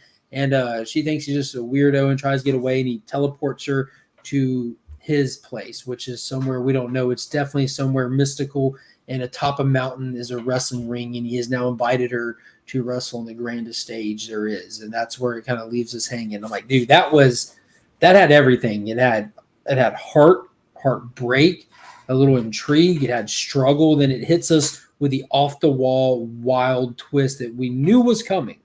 We know that if it's a Daniel Warren Johnson, he's about to take the most insane concept and turn it into an emotional roller coaster filled with dynamic action moments and tears. Ryan, what was your takeaway? I enjoyed it. I did not go into with the perspective that this is like real. Like I kind of assumed from the very beginning that it was all like kayfabed out and everything. So that, you know, to me, like I never like took it as like this is a real fight, like this is them doing their moves and stuff. You know, then it felt a lot like a Pixar intro. Like it felt like the beginning of a Pixar movie. Like we are going to give you something disastrous and pull at your heartstrings. The conversation with her dad in the street, you know, and like the whole setup there reminds me a lot of like manga and anime and stuff. Particularly like Bleach, you know. It starts with like the mother's dead and the son like kind of wants to somewhat follow in her footsteps, and the dad's just like this like weird house dad that's like no, like you shouldn't do these things, like look at all the trouble it's caused in the past and stuff. So it kind of reminded me of that, and it felt a little bit weird that they like brought in like the supernatural element of it all, which I think is more just like personal taste for me. The way it just like shows up at the end feels kind of a little bit like tacked on at the end there. But overall, like I thought it was a lot of fun. It was pretty cool. I thought like, because I heard, you know, I listened to Daniel Warren Johnson on Off Panel a few weeks ago, and one thing he talked about is like how hard it is to draw a wrestling comic because of all of the like angles of the body, like they're like so unnatural and stuff.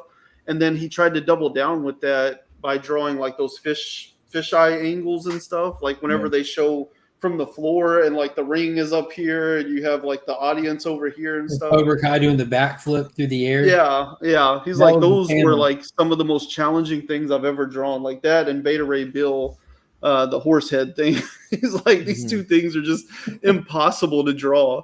So is he like trying to give like the camera perspective, like you would at a like yes? Like so that's actually the panel that I was referring to that I think is probably like the single smoothest thing. It's like you're in the match, like it's very very dynamic. It's right? very super visceral. Like you do feel like it's all in motion and you're like in an actual match. So you go from her getting thrown out, you know, he throws her out of the ring, and then you see him look back at her. And then he jumps up on the top rope, and then as soon as your eye turns, he's at this.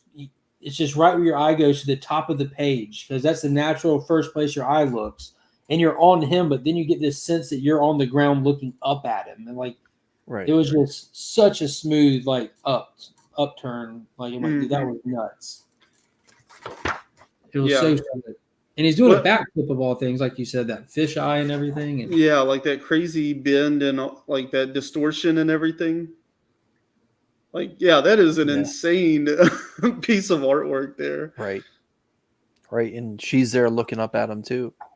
I mean, you're basically taking like human bodies being drawn in ways that are like fairly unnatural, and then you're also distorting them into that fisheye look. And like, he was like, man, I must have spent whole like work weeks trying to get this just right, What I am interested story wise to really see is like, do they revisit the guy that the bad guy, like that killed the mom? Of course. Are they gonna what's gonna be the revisit angle on that? How is he gonna play that out? I think that's like the most interesting story element right now. Depends if he's going to present it kayfabe or not, because it could be just backstage, hey, I want to wrestle you or whatever because my mom or whatever, and he could be like, nope.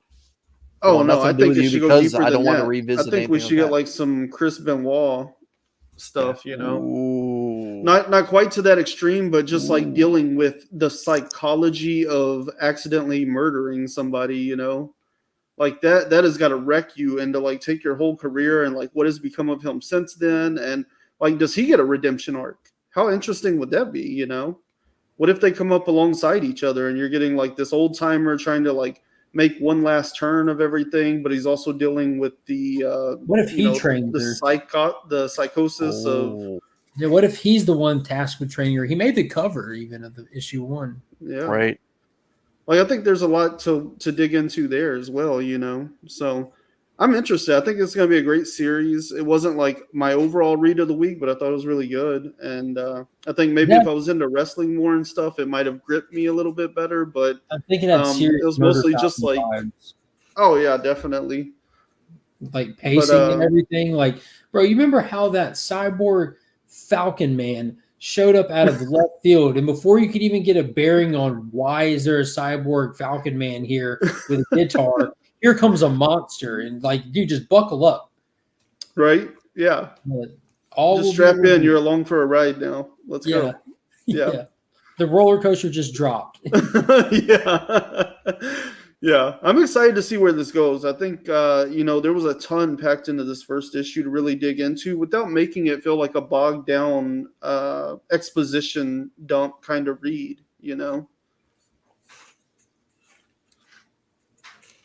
Well, what was your read of the week?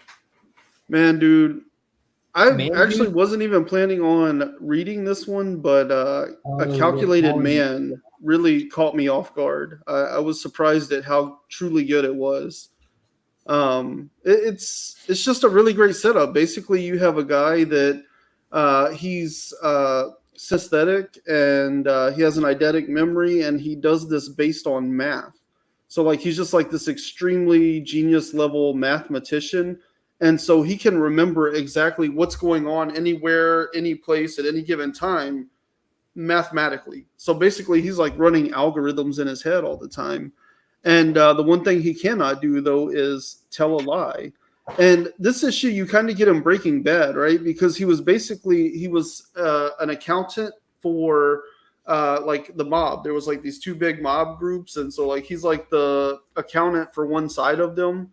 And he wanted out. Like he fell in love. He wanted out. He wanted to have a regular life. And they're like, we can't let you out. And he's like, well, they can't let him out because he can't tell a lie, right? And so basically some things went down. And at this point, so where the story actually takes place is he's been in witness protection, and the group that he had left started to look for him. And so he spotted them before they were able to get him, and so he's flipped the script. And so it actually starts out with him like, okay, so I have to kill them all. And you're like, wait, what?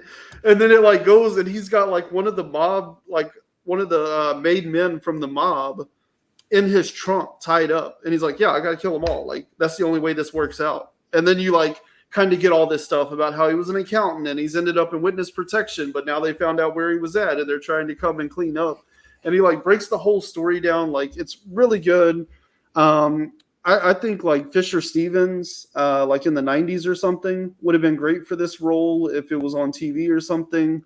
What's his name? Empty Thought Bubble is Taylor Winder. He called out Walton Goggins. That would be a great casting for this character. But think like an AMC drama, Breaking Bad style, but about an accountant that used to work for the mob. Maybe even like the Ozarks. I haven't watched that, but I imagine that's in a similar vein where you kind of got like this crime story where like this guy's like kind of trying to like break free of a criminal background and like save something that's bigger than himself, such as his family or the love of his life. And the catch there is like the love of his life is this girl he met on like a dating app, like Tinder or something.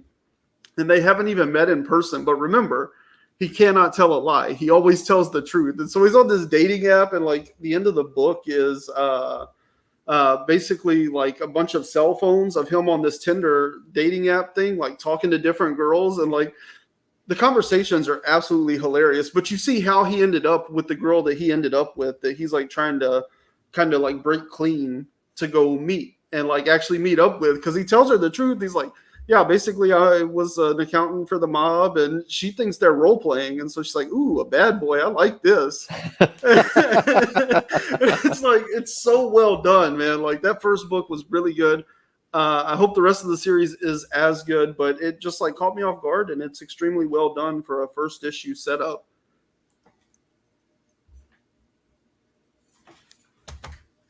I feel like I should go back and read it. I'm going to have to pick it up then. Hey, Ryan, I'll read it digitally. There you go. There you go. Sheldon versus the mob. Yeah. Yeah, I thought it was really good. I enjoyed it. I read Superman. Anybody else read Superman? I did. The Son of Kal-El one? Yeah. Yeah. No, that one I do not remember reading, but I definitely read it. It was, I mean, it's definitely a setup. Crypto showed up. Yeah. That was super dope. At least his entrance was. Like, yeah. defenses be damned. That doggy's coming home. That was so cool. I love the way they represent it. Like, everything just, like, being destroyed. artwork Yeah. change. Yeah, it was That pretty stood cool. out pretty So quick. the Kents and Lois and Mom and Pa Kent, they're all under protection right now with everything going on. And Batman's actually there at the little what is it, the little hideout, a little safe house or whatever. Yeah. John's away and an alarm goes off. And like you're getting panels back to back of like John trying to get there or something, and all the systems going, the defense systems, like the drones get sent out, and then you see like a streak and the drones just disintegrate. You see the shield coming up around the whole compound, and it's coming faster than the shields can go up. And Crypto lands smooth, boom, with a drone's head in his mouth. Just like right through the wall. Batman's there with the batarang, just like ready for whatever's about to come through that wall, and Crypto just. Yeah, that was good. And to me, like it was obviously like a setup for whatever this next story arc is going to be or whatever. It was probably my least favorite issue of the series so far, but I mean the big reveal in it is that what's his name? Jay is, and it's not a reveal to us, but they reveal to the public that he's like the head of the Truth. And that he has superpowers. Nobody in the Truth knew that he had superpowers, and when he's out and about as like the person video filming and all that, he keeps a mask on to keep his identity safe. But the way they played the senator was really cool. I did like that. That was another big thing. Like Bendix and Luthor's plan is out to the public now as well. Like they don't care. They're coming for the throats now. So they really like it's 12 issues in and we're still in this Bendix make our own superheroes kick thing. Like that needs to, we need to get some progression with that. I know Tom Taylor's used to writing maxi series, but this is 12 issues now. We're at the point. Like, why are we still on this? Mm-hmm. Why? I mean, there's been a lot that's happened, like on a personal level, that has been fantastic. But I think he's built the character growth, right? Yeah, there's been great. That's been great on that. But come on, like everyone keeps telling him. Even I thought it was very telling in this that even Jonathan Pa Kent actually stepped up after giving Batman that speech on giving him some room to make bad decisions. He'll get it figured out and all that stuff. When he's like, dude, I'm going to Gamora and I'm going to stop him. And Jonathan's like, yeah, you can't invade a sovereign nation though. Yeah. You just can't do that. So we got to do something though. Yeah. And this might have been the straw that broke the camel's back with him playing his hand out in public and turning a senator and a monster in the middle of the Capitol and attacking people. So Yeah, like I said, it was probably my least favorite issue of the run so far, but it's still a really good comic, and there was a lot of really good moments to it. This for me? It's a gift? My wife's just throwing money on me. Ooh. She doesn't know she's supposed to tuck it in? Are the dollar bills, or? Yeah. The only other book I read this week was Blood Syndicate number 2. Season 1, number 2. It was still really good, but it was. I wouldn't even call it setup, but like at the beginning of the first issue, you got 2 characters that came back from a war in the Middle East, and they go different ways. And you basically followed one character in that first issue. So this one kind of goes back to that moment where they split, and you follow the other character. And so you see him like go home, and you see. Basically like returning back to life after being a soldier, and he's like completely changed. He's a different person than the one that left, but all of the circumstances in his life kind of lead him back to not necessarily his old ways, but the connections he had. So like he is a black guy from the hood. His family did not want him to go join the military because they're like very religious and stuff. They wanted him to stay and like be a minister. So he comes back, but like his dad's like basically not a very good guy and basically tries to beat him for leaving in the first place, and he like just catches his hand. He's like, yeah, not this time, and like throws him back across the room and leaves his house. So now he's like basically homeless. He came back to nothing. And so some of the people from his gang or whatever catch up to him on the street. They're like, yo, I thought that was you, And so they basically talk him into like, hey, you don't understand. Like, there's superpowers everywhere now. Like, if you thought you needed somebody in your corner before, like, you really need them now. And so he ends up going with them, and they get into some trouble, and he's guilty by association. And so you see somebody You know, how you end up back in these like same cycles whenever he goes back and stuff, and you see how that kind of connects back to what happened in that first issue, and then you get a little bit of like new information, and then it ended there. So it wasn't quite as action packed and awesome in an explosive kind of way as the first issue was, but it was still a really good issue, and I thought it really took like superheroes and superhumans and superpowers and like turn them into this like great example of like real world problems. So I'm so excited for the series. I think it's awesome. Getting that, there's a one shot coming out. It's like the culmination of everything finally being released. Comes out next year. Milestones in history. Maybe. Is that an oversized one shot? Yeah, next week. Yeah. Yeah. I was looking at it the other day at the LCS. When I went and picked my books up, Paul was unboxing all the lunar stuff. Yeah, that's the one I was talking about. I don't know if it was I guess it was probably a month ago now. But yeah, it's supposed to be like kind of the heroes and characters from the Milestone universe telling stories of like historical Black figures and stuff. Cool. Kind of retelling their stories and tying them into like what's going on in the Milestone universe. So it's going to be interesting to see how that all plays out. It's like the other history of the Milestone universe. There you go. Like how they did the DC universe. Tying kind of that whole Dakota into the real world history, and kind of putting that connection there. It looks interesting. Universe building there. Yeah. I'm excited. I still want to get back and catch up on Icon. That was a great first issue. Icon and Rocket is awesome. Blood Syndicate's been really good too. So good that I kind of want to go back and read some of the old Milestone stuff. I might try to do some of that this week. Well, guys, we got the top of the hour coming up.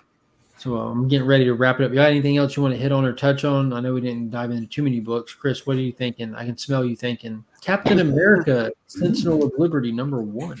It was actually a really good story. It's a good foundational piece. Basically, we have Steve Rogers trying to personally disconnect from the entire superhero world. He's gone back to his roots.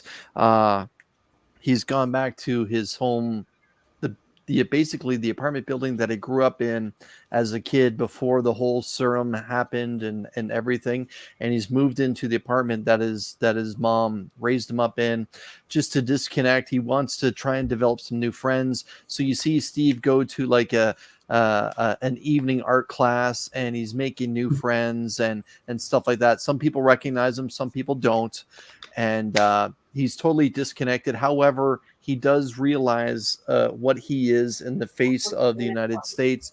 So when he does work out and he runs beyond 30 miles a day in through Manhattan and Queens and Brooklyn, when he runs, he's not in costume, but he still runs with the shield, because everyone, when they see Captain America, they want to touch and see a touch of the Americana known as the shield. So the story really plays into that for the first few pages, that he'll stop during his run or whatever, and he'll be talking with kids, and other kids are there like playing and posing with the shield and stuff. So there's a few like lighthearted moments that Kelly and Jackson Lanzig are trying to play into the mythos that is Captain America.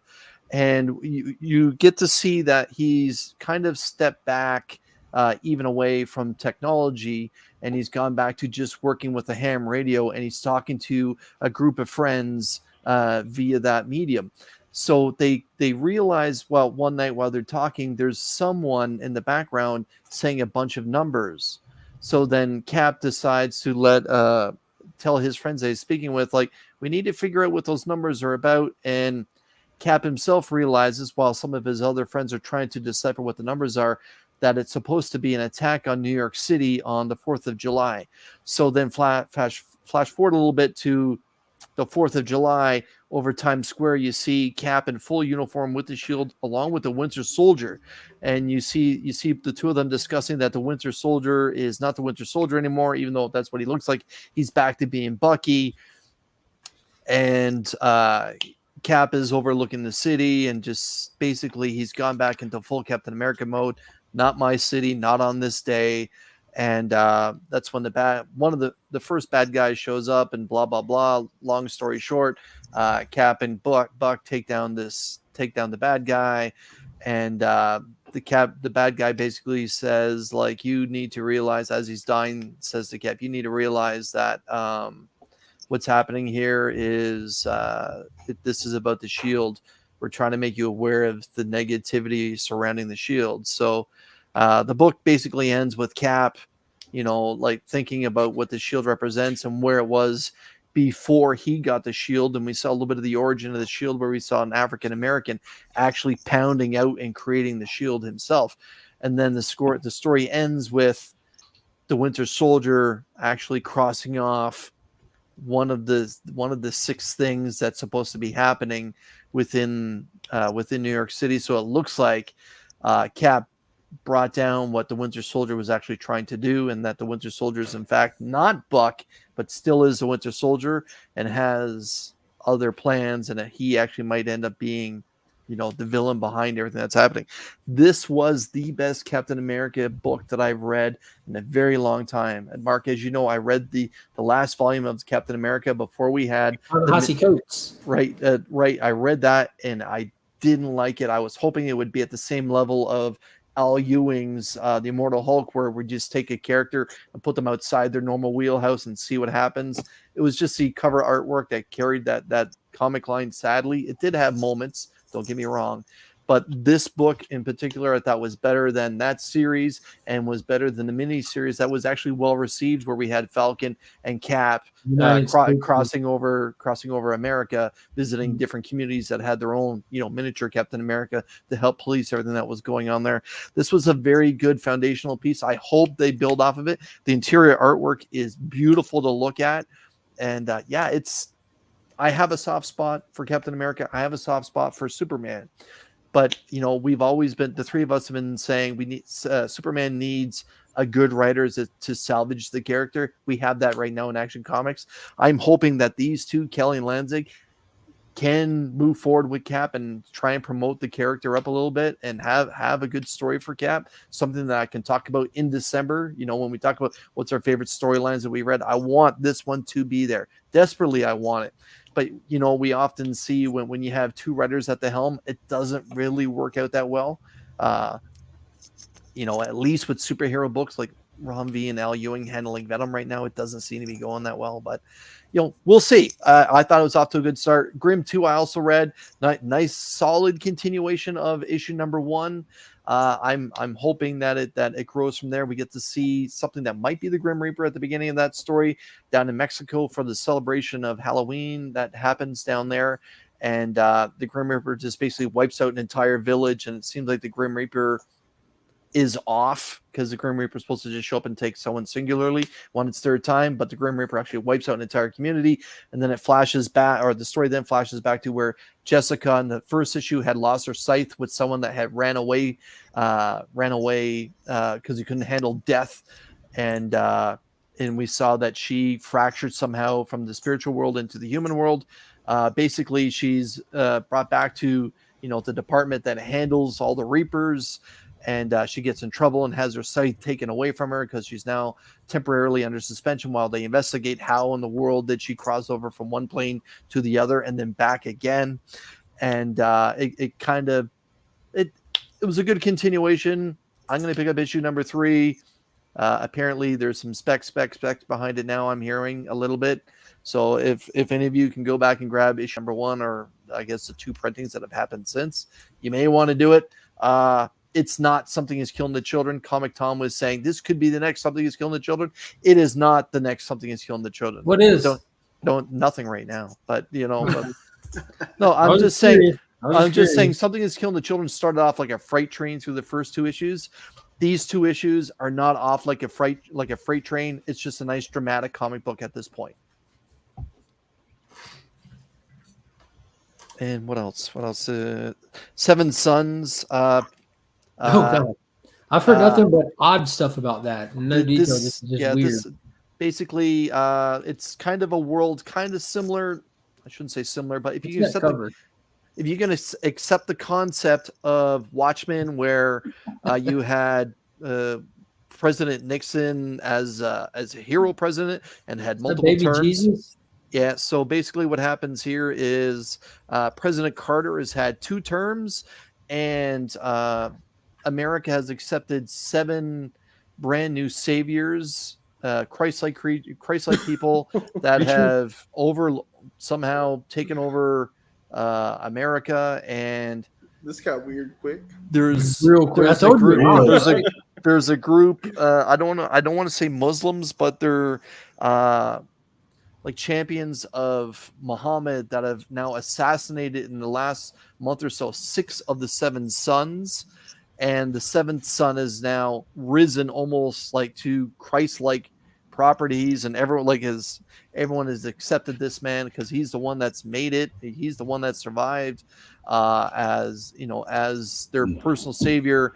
And lo and behold, in the background, it looks like, because this book is a little hard to follow, there's not that much speech going on it. It's a lot of Jay Lee's artwork, that Jesus Christ himself has returned and is about to step into everything that's going on with all these false idols. So it's playing off that one of the commandments where I'm not sure what number, but one of the commandments is thou shalt have no false idols, for I'm a jealous God. And you're starting to, in my opinion, witness what's happening in this story.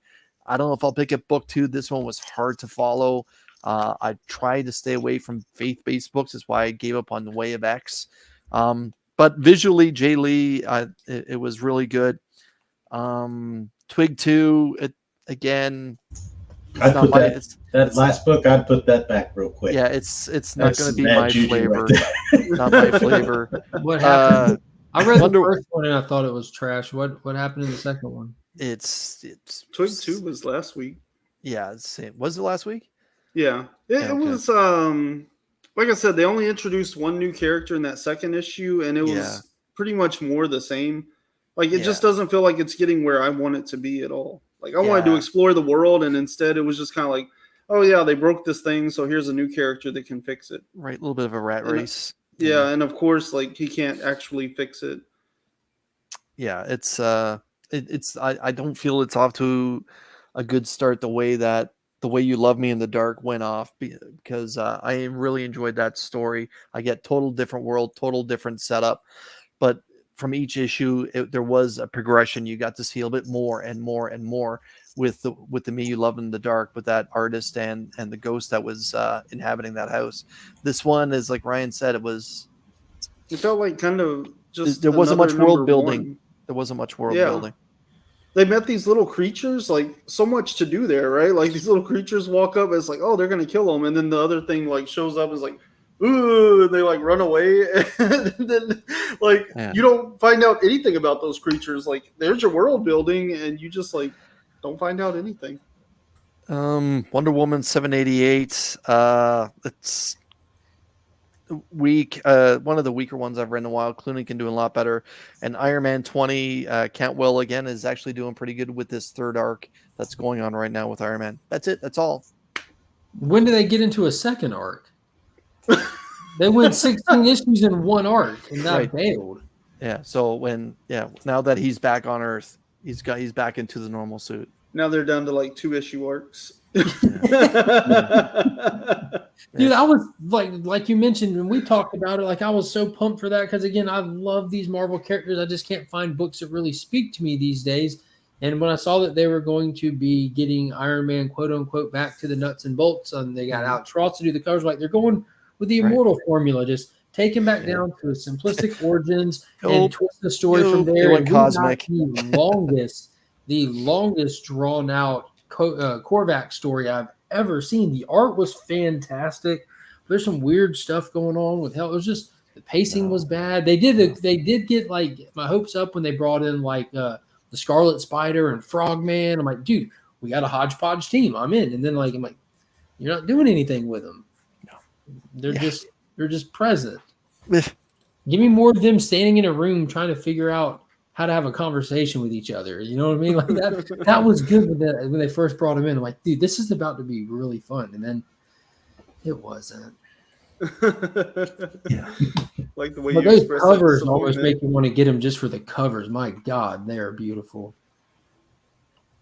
Very good stuff. But yeah, I'm gonna cut it. It's after 11. I have to work and move tomorrow, and yeah, we movers are coming for round 2, so I'm not sure how my day's gonna go. Probably a lot of zigzagging from work to the old house. We'll see. We're trying to make a last ditch run this week. I want to get everything done before I go out of town. I'll have 3 days after I get back from out of town to, I don't know, just make sure everything's tip top. But it's getting down to the end here. But I appreciate you guys hopping on. Not Jim. I appreciate you coming, man. Thank you so much. Bro.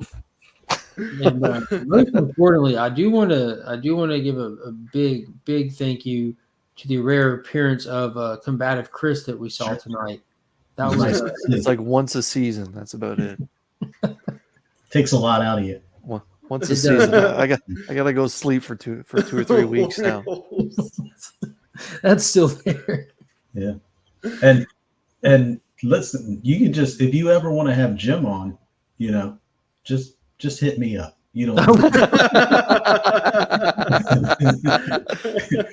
It'll be fine. Yeah.